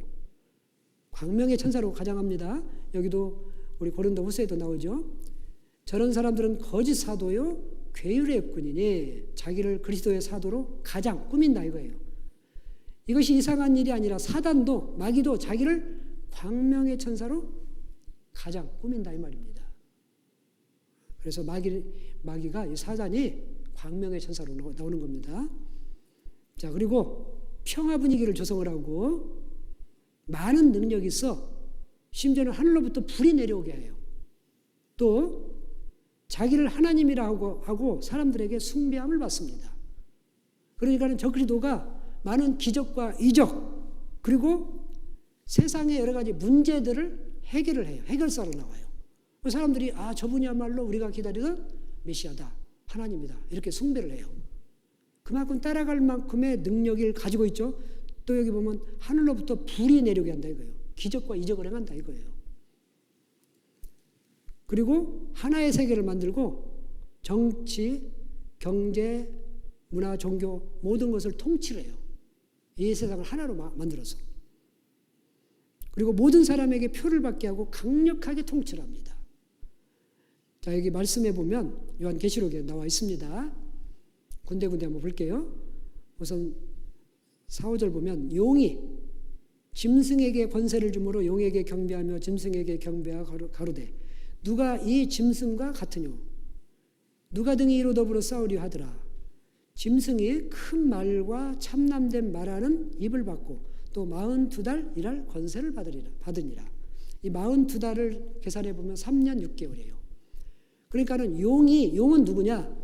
그 요한계시록 12장에 보면은 옛뱀, 이 용은 사단이라고도 하고 마귀라고도 하는 그걸 갖다가 용이라고 해요. 용. 마귀를 말해요. 마귀가 어떤 짐승에게 능력을 줘요. 권세를 줘요. 이 짐승이 바로 적그리스도예요. 그래서 이 짐승이 권세를 받아가지고요, 다른 어떤 사람하고도 싸워서 이겨. 뿐만 아니라 큰 말, 참남된 말, 이게 뭘까요? 내가 하나님이다. 그렇게 얘기를 한다 이거예요. 그리고 42달 이 세상을 다스릴 권세를 받아요. 이게 바로 적그리스도입니다. 그 다음에 7, 8절 보면 또 권세를 받아 성도들과 싸워 이기게 되고 각 족속과 백성과 방언과 나라를 다스리는 권세를 받으니, 그러니까 이 세상을 전체를 통치할 수 있는 권세를 받는다 이거예요. 죽임을 당한 어린 양의 생명책의 창세 이후로 농명되지 못하고 이 땅에 사는 자들은 다 짐승에게 경배하니라. 그 짐승을 따라가요. 경배를 해요. 왜? 이 짐승이 여러 가지 능력을 해결하기 때문에 그래요. 자, 여기 보면 함께 풀어야 할 인류의 숙제 해서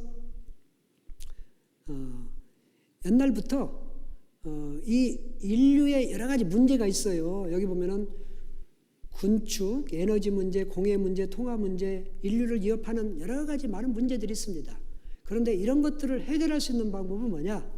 세계가 딱 하나가 되어야만이 가능해요. 자, 이런 거죠. 지금 북한 사람들 지금 뭐 굶주림, 제대로 못 먹는 사람들도 있다라고 하잖아요.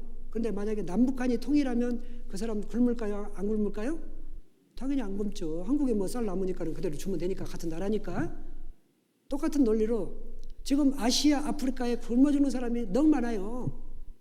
전 세계가 하나가 되면은 어떻게 하면 될까요? 뭐 미국 땅, 중국 땅 얼마나 넓습니까? 그 대륙에다가 몽땅 밀, 보리, 감자, 고구마 몽땅 심어가지고 무상으로 공급하면 돼요. 그렇게 통치를 한다 이거예요. 또 뭐 무기 한 사람의 통치를 딱 쥐고 있으면 돼요. 뭐 핵도 다 한 사람이 딱 쥐고 있으면 돼요. 에너지 전부 나눠 쓰자고 한 사람이 다 통치를 하면 돼요. 이런 모든 문제는 전 세계가 딱 하나로 되면 가능하다 이거예요. 옛날부터 그래서 세계가 하나가 되는 것만이 인류의 활로다 이렇게 주장을 했습니다. 그래서 전부 뭉치자고 하잖아요. 그런데 정치인들은 도대체 생각이 다르고 싸우기만 하고 안 돼. 그래서 경제인들이 먼저 하나가 되잖아요. 그래서 다국적 기업이 세계를 움직인다 해서 세계 시장은 하나. 그래서 이게 시범적으로 하는 게 뭡니까? 단일 화폐, 단일 경제권, 지구촌 통합. 그래서 이렇게 통합을 하잖아요. 여러 군데 뭐 에이펙, 또 뭐 중남미 공동시장, 아세안, 걸프해협, 협력회의, 아프리카 통일기구, 그리고 가장 앞장서는 데가 어딘지 아세요? 여기는 EC라고 나왔지만은 이게 이제 EU로 바뀌었죠. EU. 27개 나라. 지금 하나 아마 영국이 빠진 걸로 알고 있는데 26개 나라가 한 나라예요, 지금. 한 나라예요.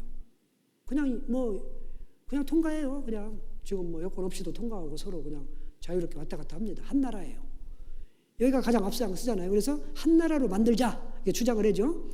과거에 사법공조, 정치통합, 군사통합, 의회 출발, 대통령만 나오면 돼요. 대통령은 아직 안 나왔잖아요. EU 대통령만 나오면은 유럽 국가가 한 나라가 되는 거나 똑같아요. 한 나라예요. 지금도 뭐 한 나라처럼 지금 하고 있잖아요. 자, 그리고 그러다가 이제 전 세계가 하나가 되는 거죠. 자, 이거 종교 통합. 전 세계 종교 지도자 사상 첫 모임. 그래서 86년도 당시에 종교 유엔을 이루자 이렇게 주장을 했습니다. 그래서 12개 국직간 12개 종파 종교 지도자들이 모여서 어차피 우리 같은 뭐 하나님 믿는 거 아니냐 이렇게 주장을 하는 거예요. 그래서 이렇게 종교 유엔 출범 2000년도에 12개 종파가 서명을 했습니다. 자, 그런데 우리가 종교가 하나가 될까요? 제가 볼 때는 결코 될 수가 없죠. 자, 생각을 해보십시오. 우리 기독교하고 불교하고 하나가 될 수 있을까요? 절대 될 수가 없습니다. 불교는 윤회라고 하잖아요. 윤회. 그러죠? 사람이 죽으면은 나중에 뭔가 착한 일을 많이 하면 더 좋은 사람으로 태어나고 나쁜 일을 하면은 짐승으로 태어난다고 하잖아요. 저 개나 저 뭐 다른 거 막 소나 뭐 곤충으로도 태어나고. 그런데요. 그러다가는 나중에 지옥 간답니다. 계속 좋은 일을 하다 보면 좋은 대로 태어났다가 결국은 극락으로 간대요. 자, 그거하고 우리 성경은 어떻게 나옵니까? 한 번 죽는 것은 사람에게 정하신 것이요 그 이후에는 심판이 있으리니. 자, 이게 서로 양립할 수가 없어요. 불교에서는 한 번 죽으면 다시 태어난다, 윤회한다 그렇게 가르치고, 우리 성경에서는 한 번 죽는 것은 딱 정했고 죽음 이후에 다시 태어나는 것이 아니고 어디로 간다고요? 하나님 앞에 간다. 심판받으러 가요. 어떤 게 맞게 두 개 다 맞을 수는 없잖아요. 그런데 성경은 지금까지 틀린 것이 하나도 없어요. 당연히 이게 맞죠. 이게 서로 통합할 이유도 없어요. 그런데도 불구하고 이 종교가 하나로 되겠다 이거예요. 적그리스도가 만드는 거예요. 그리고 가장 앞장서는 데가 바로 이제 캐톨릭이죠. 천주교죠. 가는 곳마다 평화.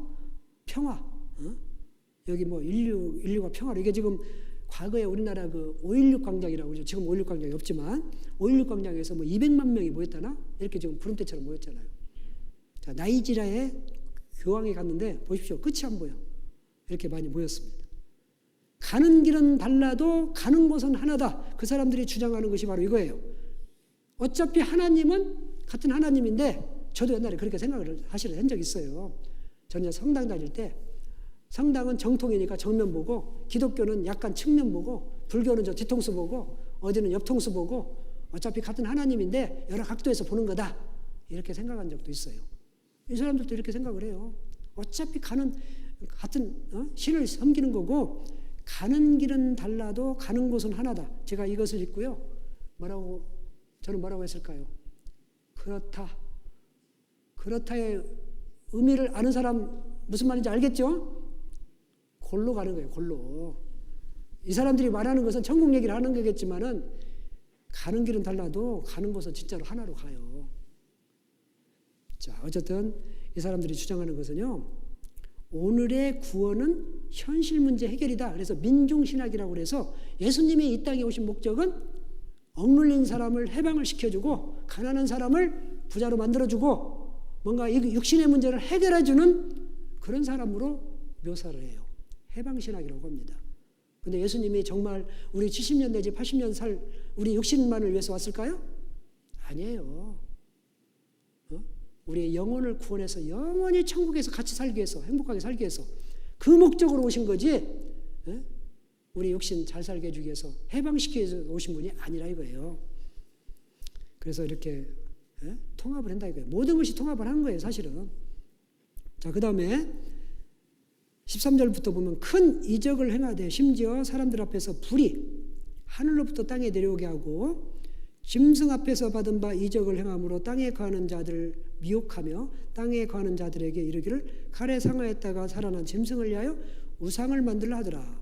저가 권세를 받아 그 짐승의 우상에게 생기를 주어 그 짐승의 우상으로 말하게 하고, 또 짐승의 우상에게 경배하지 아니하는 자는 몇이든지 다 죽이게 하더라. 그러니까 짐승, 이 적그리스도에게 경배를 하라 이거예요. 왜? 자기가 하나님이니까. 많은 기적과 이적을 행하고 여러 가지 인류의 문제를 해결하기 때문에 사람들이 실제 따라가요. 그리고 곳곳에 우상을 만들고 우상으로 말을 하게 한대요. 근데 이게 지금 1900년 전에 기록된 내용이거든요. 요한계시록은. 어떤 기계가 말할 수가 있어요? 근데 오늘날은 얼마든지 가능하잖아요. 뭐 로봇 만들고 AI 다 집어넣고 다 말도 하고 대화도 하고 다 그러잖아요. 아마 그런 식으로 아마 하지 않을까 생각이 드는데, 어쨌든 전 세계 곳곳에 우상을 만들고 우상에게 경배하라 이거예요. 그 자기 모양을 만들어 놓고, 적그리도가 자기 모양을 만들어 놓고 섬겨라 이 말이에요. 안 섬기면 어떻게 되느냐? 몇이든지 다 죽여버린다 이거예요. 강력하게 통치를 하는 거예요. 자, 그리고 저가 모든 자 곧 작은 자나 큰 자나 부자나 빈궁한 자나 자유한 자나 종들로 그 오른손입니다. 이마에 표를 받게 하고 누구든지 이 표를 가진 자 외에는 매매를 못하게 하니 이 표는 곧 짐승의 이름이나 그 이름의 수라. 지혜가 여기 있으니 총명이 있는 자는 그 짐승의 수를 세어보라. 그 수는 여기서부터 같이 읽겠습니다. 그 수는 사람의 순이 666이니라. 자, 표를 받게 하는데 그게 6 표를 받게 하고, 이 표를 가진 자만이 매매, 사거나 팔거나 그렇게 한다 이거예요. 누구나 다 그렇게 받는다고 그랬죠. 누구든지. 안 받으면 죽여요 또. 자, 보세요. 그래서 이것도 맞는지 한번 보시죠. 자, 세계는 사이버머니로 하나가 된다. 이 화폐 제도가요, 옛날에는 물물 교환이라고 그랬죠. 내가 쌀 한 대 가져갈 테니까 네가 보리 한 대 반 줘. 이렇게 교환을 했죠. 이게 불편해. 그래서 나중에는 어떤 조개 같은 걸로 화폐의 기준이 됐어요. 이 조개는 쌀 한 대다. 이렇게 기준을 뒀죠. 근데 그런 건 이제 2조가 되니까 나중에는 금은 동전. 그러다가 지폐, 신용카드, 전자화폐, 앞으로 어떻게 될까? 자, 아이들이 좀 배우고 있습니다. 요즘 아이들 여기 사회과 탐구 138페이지 5학년 1학기 책에 보면은요. 자, 미래 사회는 어떤 방법으로 물건값을 치르게 될지 생각해 보자. 미래의 화폐, 유전자 화폐. 사람의 유전자를 검색하여 그 사람의 신용으로 처리한다. 레이저 화폐. 이마나 손에 전자칩을 달거나 표시해 놓고 처리한다. 우리 성경하고 딱 맞죠? 바코드 화폐. 바코드로 처리한다. 지금 슈퍼나 어디 웬만한 물건 다 사면은 다 B하고는 다 그걸로 계산을 하잖아요. 바코드 처리를 하잖아요. 이렇게 된다 이거 미래의 화폐는. 그리고 우리가 이제는 지갑도 가지고 다닐 필요도 없고 오른손에나 이마에 표를 받으면 그게 하나의 신분이 되고, 이 신분을 통해서 내 재산이 얼마 있다? 계산이 얼마든지 가능해요. 슈퍼에서 물건 사고 여기 B 하면은 내가 있는 돈의 계좌가 그 사람 계좌로 가겠죠. 자동으로. 이렇게 딱딱 계산된다 이거예요. 얼마든지 가능한 거예요. 지금도 우리가 신용카드로 다 계산하고 있잖아요. 자, 이렇게 카드가 많으면 좀 골치가 아프죠. 그래서 카드를 하나로 한번 만들어 볼까 계산을 해봐. 사람들은 연구를 했죠. 은행 통장, 자동차, 면허증, 여권, 뭐 신용카드, 신분증, 주민등록증 이걸 갖다 딱 하나로 만드는 방법이 연구가 됐었습니다. 과거에. 그래서 그렇게 만드는 게 뭐냐? 전자 주민카드 이렇게 만들었어요. 주민카드. 요거 하나 있으면요 너무 편리해요. 제가 과천시청에 제가 근무를 했거든요. 그때 요거 시행을 해봤어요. 과천시 중앙동하고 저기 종로구 어느 동이 했어요. 그런데 너무 좋아. 편해. 그런데 문제가 있어요. 어떤 문제가 있느냐? 요것을 분실하면은 누가 다 물어내야 돼? 요거 임자가 물어내야 돼. 요 주인이. 분실이 문제가 되는 거예요. 분실이. 그리고 여기는 많은 신용 정보가 있기 때문에 이런 걸 갖다 누군가가 이주한다거나 누군가가 가져가서 어떻게 해버린다거나 그러면은요 여러 가지 어려움이 있어요. 그래서 결국은 시행을 안 했습니다. 기술적으로는 다 됐다 이거예요. 그래서 연구하는 게 뭐냐? 사람의 몸에다가 직접 여기 보면 가입자 분실이 유통을 한 부른다. 그래서 가장 확실한 것은 사람의 몸이다 이거예요. 이런 걸 갖다가 몸을 연구하는 것들이 많이 있어요. 그래서 우리 사람은요 유일하게 자기만 있는 것들이 많이 있습니다. 지문, 홍채, 손등의 정맥, 사람의 목소리 이런 것들은요 유일하게 자기만 있어요. 그래서 그런 것을 통해서 보안을 지금 또 연구를 하고 있죠. 그런데 그것보다 더 확실한 것은 이제 몸에다 새기겠다 이거예요. 칩을 넣을지 여기다가 무슨 뭐 아까 표시를 할지 그건 정확히 모릅니다. 기술적으로는 다 됐어요. 자, 그렇게 해서 생체 인식 시스템이라고 합니다. 그래서 제가 그 과천시장에 다닌다라고 그랬죠. 그때만 해도 지금부터 한 27년 거의 30년 됩니다. 그때 이걸 시행을 했어요. 출근할 때마다 삐, 퇴근할 때 삐, 시간에 얼마 나오고 얼마큼 근무하고 이것이 다 정확히 돼요. 이건 뭐 기술적으로 다 됐습니다. 저는 좀 기분이 안 좋아가지고요. 오른손 안 받고 왼손을 받았습니다. 기술자가 물어보더라고요. 왜 왼손 받냐? 아, 그냥 좀 해주세요 그랬지. 되기는 되더라고요. 어쨌든 이렇게 오른손이나 이마에 표시를 해놓고 그것에 의해서 매매를 하는 시대가 온다 이거예요. 자, 그런데 왜 666하고 관계가 있느냐? 자, 여기 바코드를 보면 우리 모든 상표에 바코드가 다 있습니다. 이 글이 써 있어요. 880은 대한민국 부호예요. 각 나라마다 이 고유의 부호가 있습니다. 그런데 여기 보면은 여기는 이제 이렇게 파란 글씨로 했지만 까만 글씨죠. 실선 두 개는 컴퓨터가 뭘로 읽느냐? 6으로 읽어요. 6. 지금 빨간 글씨로 6이라고 써 있죠. 666. 실제는 글씨가 안 써 있습니다. 그냥 알아듣기 쉽게 6을 쓰는 거예요. 666이라고 합니다. 읽습니다. 컴퓨터가. 이걸 갖다가 666 시스템이라고 해요. 이거 IBM 회사가 개발했다가 전 세계에 다 공개를 해버렸습니다. 어느 나라든지 다 써요. 아프리카도 쓰고 지금 북한 사람도 이거 써요. 똑같이. 전 세계의 만국부호예요. 그래서 이렇게 물건마다 다 있죠. 이렇게 이거 여기도 보면 6으로 읽죠. 이렇게 6. 실선 두 개는 6으로 읽는다 이거예요. 6으로. 여기도 6으로 읽죠. 그래서 어쨌든 이게 666 시스템입니다. 여기 글씨가 안 써 있습니다. 6 시스템이다 이거예요. 자, 그렇지만 이 바코드를 과연 어디에다가 박느냐? 연구를 하지만 이렇게 등에다 박으면 곤란하겠죠? 등에다 표시하면 지하철 탈 때마다 홀라당 벗으면 안 되잖아요. 그래서 딱 나와 있죠. 성경에도 나와 있죠. 오른손이나 오른손 없는 사람 있습니다. 어디다 박으면 돼요? 이마에다 박으면 돼요. 이마에다. 이렇게. 자, 그래서 이렇게 개발회사 사장이 이렇게 직접 자기 머리에다가 박아봤습니다. 이게 보일지 안 보일지, 칩으로 될지 뭐로 될지는 정확히 모릅니다. 아직은. 여러 설이 있지만은 아직은 정확히 몰라요. 최종적으로 나와야만이 아마 될 거라고 저는 생각이 드는데 말씀드리는 것은 반드시 표를 받는다 이거예요. 어떤 방식으로 되든지 반드시 표를 받습니다. 전 세계 사람들 다. 표가 없으면 매매를 못하게 하는 그런 시대가 온다 이거예요. 자, 그래서 여기 성경 한번 볼게요. 요한계시록 14장 9절 또 다른 천사 곧 셋째가 그 뒤를 따라 큰 음성으로 가로되 만일 누구든지 짐승과 그의 우상에게 경배하고 이마에나 손에 표를 받으면 그도 하나님의 진노의 포도주를 마시리니 진노의 포도주가 아닙니다. 진노의 포도주를 마시리니 그 진노의 잔에 섞인 것이 없이 부은 포도주라 거룩한 천사들 앞과 어린 양 앞에서 불과 유황으로 고난을 받으리니 그 고난의 연기가 세세토록 올라가리로다. 짐승과 그의 우상에게 경배하고 그 이름의 표를 받는 자는 누구든지 반납 쉼을 얻지 못하리라. 표를 받은 사람은요, 이 짐승, 곧 다시 말해서 적 그리스도를 섬긴 사람이기 때문에 결국 영원히 고난을 받는다. 지옥 가서 영원히 고통을 받는다. 지옥 간다 이 말이에요. 네, 그렇습니다. 그래서 이 7년 환란에 들어가면은 이방 누구든지 안 받을 수가 없어요. 안 받으면 어차피 죽임을 당하는 거예요. 자, 그래서 여기 적그리스도의 활동, 모든 사람에게 표를 받고 강력하게 통치를 한다라고 그랬습니다.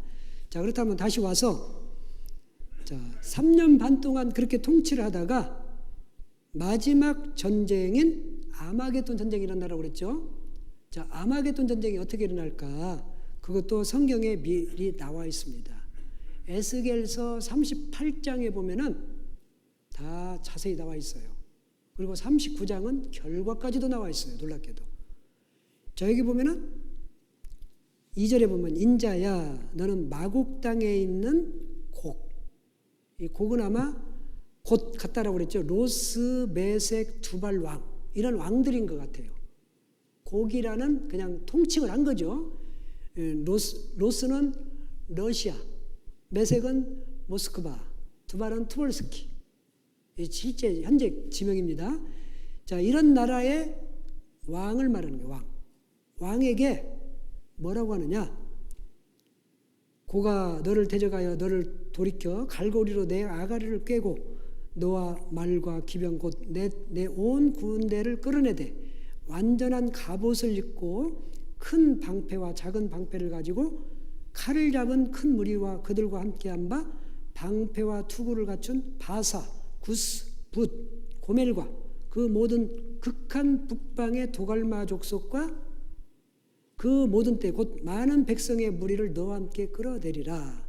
너는 스스로 예비하되 너와 내게 모인 무리들이 다 스스로 예비하고 너는 그들의 대장이 될지어다. 이 대장이 누구냐? 바로 마곡 땅에 있는 곡입니다. 곡. 그러니까 로스, 메색, 두발 왕.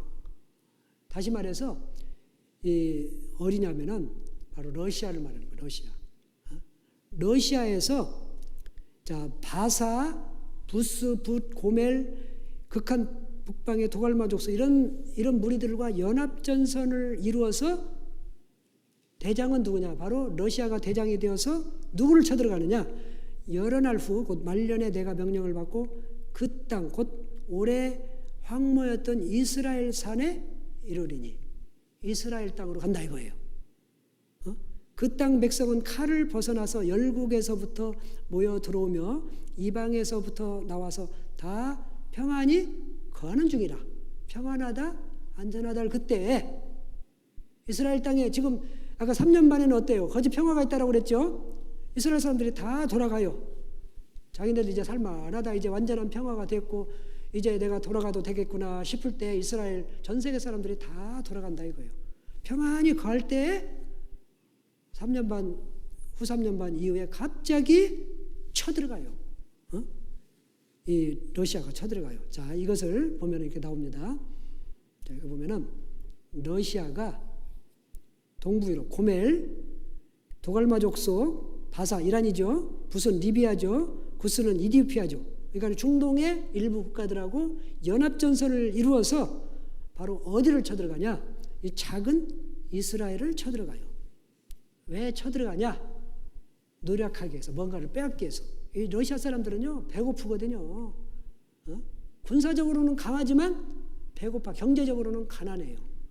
그런데 과거에 자, 이 애굽에서도 마찬가지, 이집트에서도 이스라엘 백성들이 빠져나올 때 바로가 바로 쫓아가다가 결국은 홍해바다에 그대로 수장됐죠.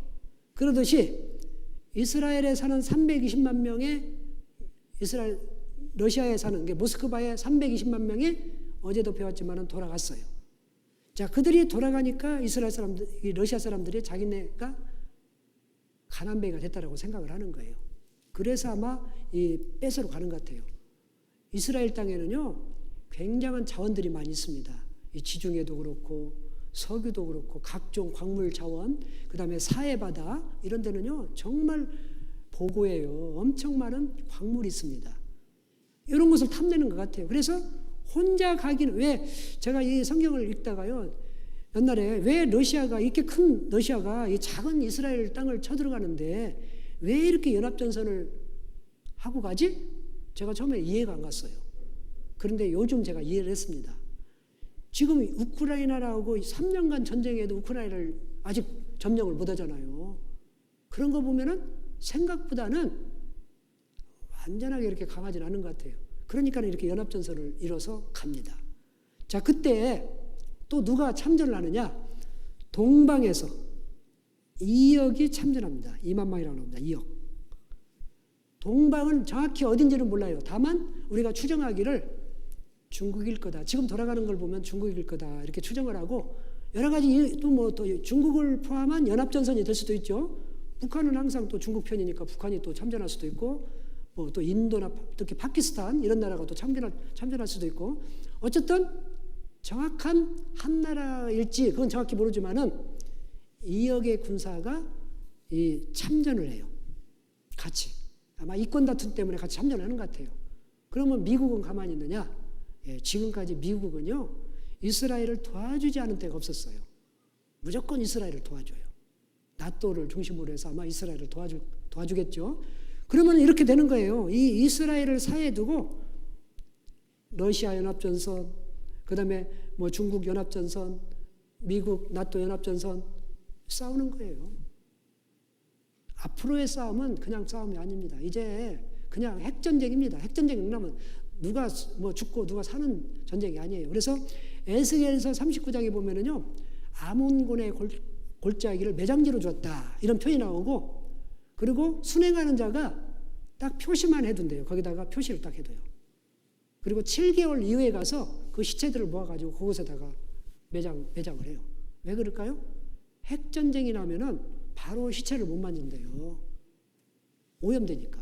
자기도 오염되니까. 그래서 7개월 정도 후에 가서 시체를 아마 매장을 하는 것 같습니다. 어쨌든 그런 장면들이 이 결과까지도 나와요. 누가 이기느냐? 이스라엘이 승리를 해요. 따지고 보면. 이스라엘을 사이에 두고 자기들끼리 싸우는 거예요. 그래서 형제가 형제를 친다 이런 표현도 나오고 여러 가지 표현이 나옵니다. 이런 것을 봐서 이스라엘은, 물론 이스라엘 사람들도 많이 죽죠. 3분의 1만 빼고 나머지 다 죽는다고 하잖아요. 그러니까 사실은 이게 전 세계가 전멸하는 인류의 마지막 전쟁입니다. 자, 보시죠. 그 시나리오대로 되는가? 자, 소련, 옛날 소련이 지금 러시아죠. 경제 파국. 갈수록 첩첩산중. 어려워진다 이거예요. 지불유예, 모라토리엄 선언했죠. 이제 돈을 못 준다 이거예요. 빚이 있어도 돈을 못 준다 선언을 해버린 거죠. 과거에. 그런데 민족주의는 계속 성행을 해요. 이 민족주의의 주류가 뭐냐? 자, 유대인을 적으로 봐요. 유대인을 적으로 보죠. 또 절망 속 번져가는 반유대주의. 또 유대인은 박멸돼야 된다. 정치인들이 이렇게 공공연하게 얘기를 해요.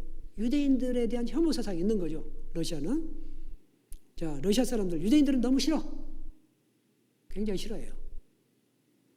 결국 그래서 러시아가 아까 이란 옛날에는 친미, 미국하고 친했는데 친소, 러시아로 갔어요. 친해요. 이디오피아도 마찬가지죠. 친소. 리비아도 소련에, 러시아에 기지를 제공하겠다. When will Russia invade Israel? 언제 러시아가 이스라엘을 쳐들어갈 것인가? 이런 내용이죠. 타임지 기사 내용입니다. 자, 그래서 여기 보면은 중국은 단독으로도 2억이 있대요. 군사가 2억 군사. 자, 그래서 결국 어디에서 전쟁이 붙느냐? 무기또. 성경에는 아마겟돈이라고 나왔습니다. 아마겟돈. 바로 여기가 아마겟돈입니다. 이스라엘 평원이 있고요. 여기서 아마 마지막 전쟁이 일어날 것 같습니다. 그리고 관광객들을 위해서 아까 우리가 읽은 그 end of the day, 마지막 전쟁에 대해서 설명이 나와요. 무기또 이렇게 나오죠. 인류 종말 아마겟돈 전쟁 일어날까? 언제일까? 사람들은 다 알고 있어요. 성경을 읽고 있기 때문에. 자, 3차 대전은 중동에서 붙는다. 한국에서 붙는 게 아닙니다. 중동에서 일어나요. 그리고 3차전 위험, 4차전은 없대요. 왜 없을까요? 끝나니까 그걸로. 자, 30분이면 지구는 박살나고 인류를, 이 생명체를, 사람의 생명체를 100번 멸망시킬 핵무기가 전 세계에 지금 포진되어 있어요. 자, 여기 보세요. 미국, 러시아가 가장 많죠. 그 다음에 미국, 기타 뭐 영국, 프랑스, 이스라엘, 파키스탄, 인도, 중국, 북한도 있잖아요.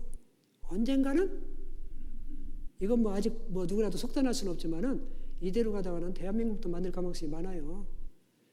자, 이렇게 지금 핵무기가 많아요. 전 세계 인류를 100번 멸망시킬 핵무기가 있다니까요. 자, 지구 종말을 가져올 핵전쟁. 여기 한번 영상을 한번 보겠습니다. 우리는 사망과 언약하였고 여기 보면은 MBC에서 실제 방영을 했던 내용입니다. 음부와 맹약하였다. 이 말은 이사야가 한 말인데 이사야는 이스라엘이 적 그리스도와 조약을 체결할 것이고 이것이 바로 종말의 시작이 된다고 말했습니다. 중동의 위기를 해결함으로써 적 그리스도는 인류의 구원자로 갈채를 받을 것입니다. 사람들은 그토록 갈구하는 평화와 번영을 가져다 준다고 적 그리스도를 찬양할 것입니다. 하지만 경계의 예고도 없이 모든 사람이 두려워하던 전쟁이 중동에서 터질 것입니다. 러시아인들은 이 사태에 대응하여 중동으로 밀고 들어와서 성지를 점령하게 됩니다. 그들은 땅을 뒤덮는 구름처럼 큰 세력으로 주인 노릇을 합니다.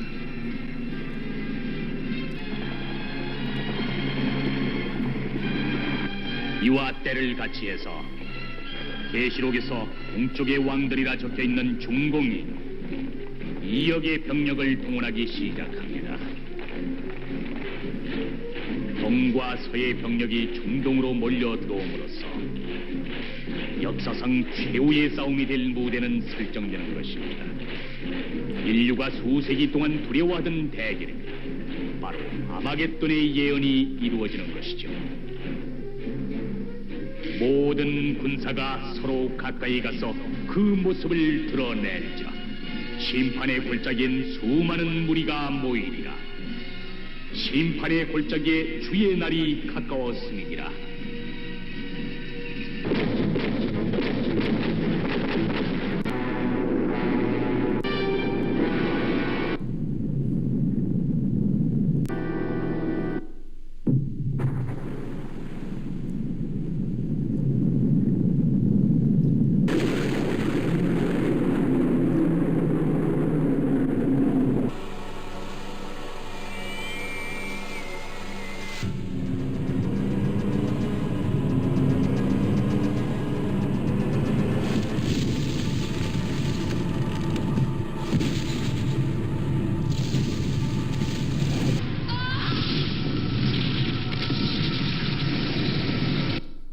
사람이 섰을 때 이렇게 살이 썩어버리죠. 근데 성경에 이 내용이 나와 있습니다. 자, 여기 보면은 사람이 섰을 때 핵전쟁에 사람이 죽을 때요, 금세 몇 초도 안 돼서 이렇게 순식간에 이렇게 되는 거예요. 방사능에 의해서 그냥 그대로 순식간에 썩어버립니다. 자, 스가랴서 14장 12절에 보면은 예루살렘을 친 모든 백성에게 여호와께서 내리실 재앙이 이러하니 곧 섰을 때 그 살이 썩으며 그 눈이 구멍 속에서 썩으며 그 혀가 입속에서 썩을 것이요. 스가랴서는요, 예수님 오시기 전 대략 한 600년 전 분입니다. 선지자예요. 이분이 하나님의 말씀을 그대로 받아서 썼습니다. 나중에 훗날 예루살렘은 이스라엘의 수도죠. 이스라엘 땅입니다. 이스라엘을 친 모든 백성에게 하나님께서 내리실 재앙이 뭐냐? 섰을 때 그 살이 썩는다. 눈이 구멍 속에서 썩는다. 혀가 입속에서 썩는다. 여러분들 그 당시 전쟁은요, 이게 이해가 안 됐을 거예요. 그 당시는 창, 칼, 활 뭐 이 정도로였어요. 사람이 섰을 때 결코 썩을 수가 없습니다. 그런데 이런 말을 어떻게 쓸 수가 있어요? 스가랴 선지자는요, 환상 중에 봤어요. 이 모습을 아까 사람이 섰을 때 썩는 모습을 그대로 봤어요. 그리고 그것을 그대로 하나님 말씀대로 기록을 해놨습니다. 이게 오늘날 그대로 이루어질 겁니다. 자, 그리고 또 스바냐서 보면은 이런 말씀이 있습니다. 스바냐 1장 2, 3절에 보면 여호와께서 가라사대 내가 지면에서, 이 땅이죠, 땅에서 모든 것을 진멸하리라. 내가 사람과 짐승을 진멸하고 공중의 새와 바다의 고기와 거치게 하는 것과 악인들을 아울러 진멸할 것이라. 내가 사람을 지면에서 멸절하리라. 나 여호와의 말이니라. 자, 이것은 아직 이루어지지 않은 미래의 일입니다. 왜 그러느냐? 과거의 노아 홍수 때는 물고기 죽었습니까? 안 죽었습니까? 바다의 고기 안 죽었죠? 물고기 안 죽었어요. 그런데 앞으로의 징계는, 앞으로의 심판은 뭐냐? 사람, 짐승, 새, 바다의 고기까지도 죽어요.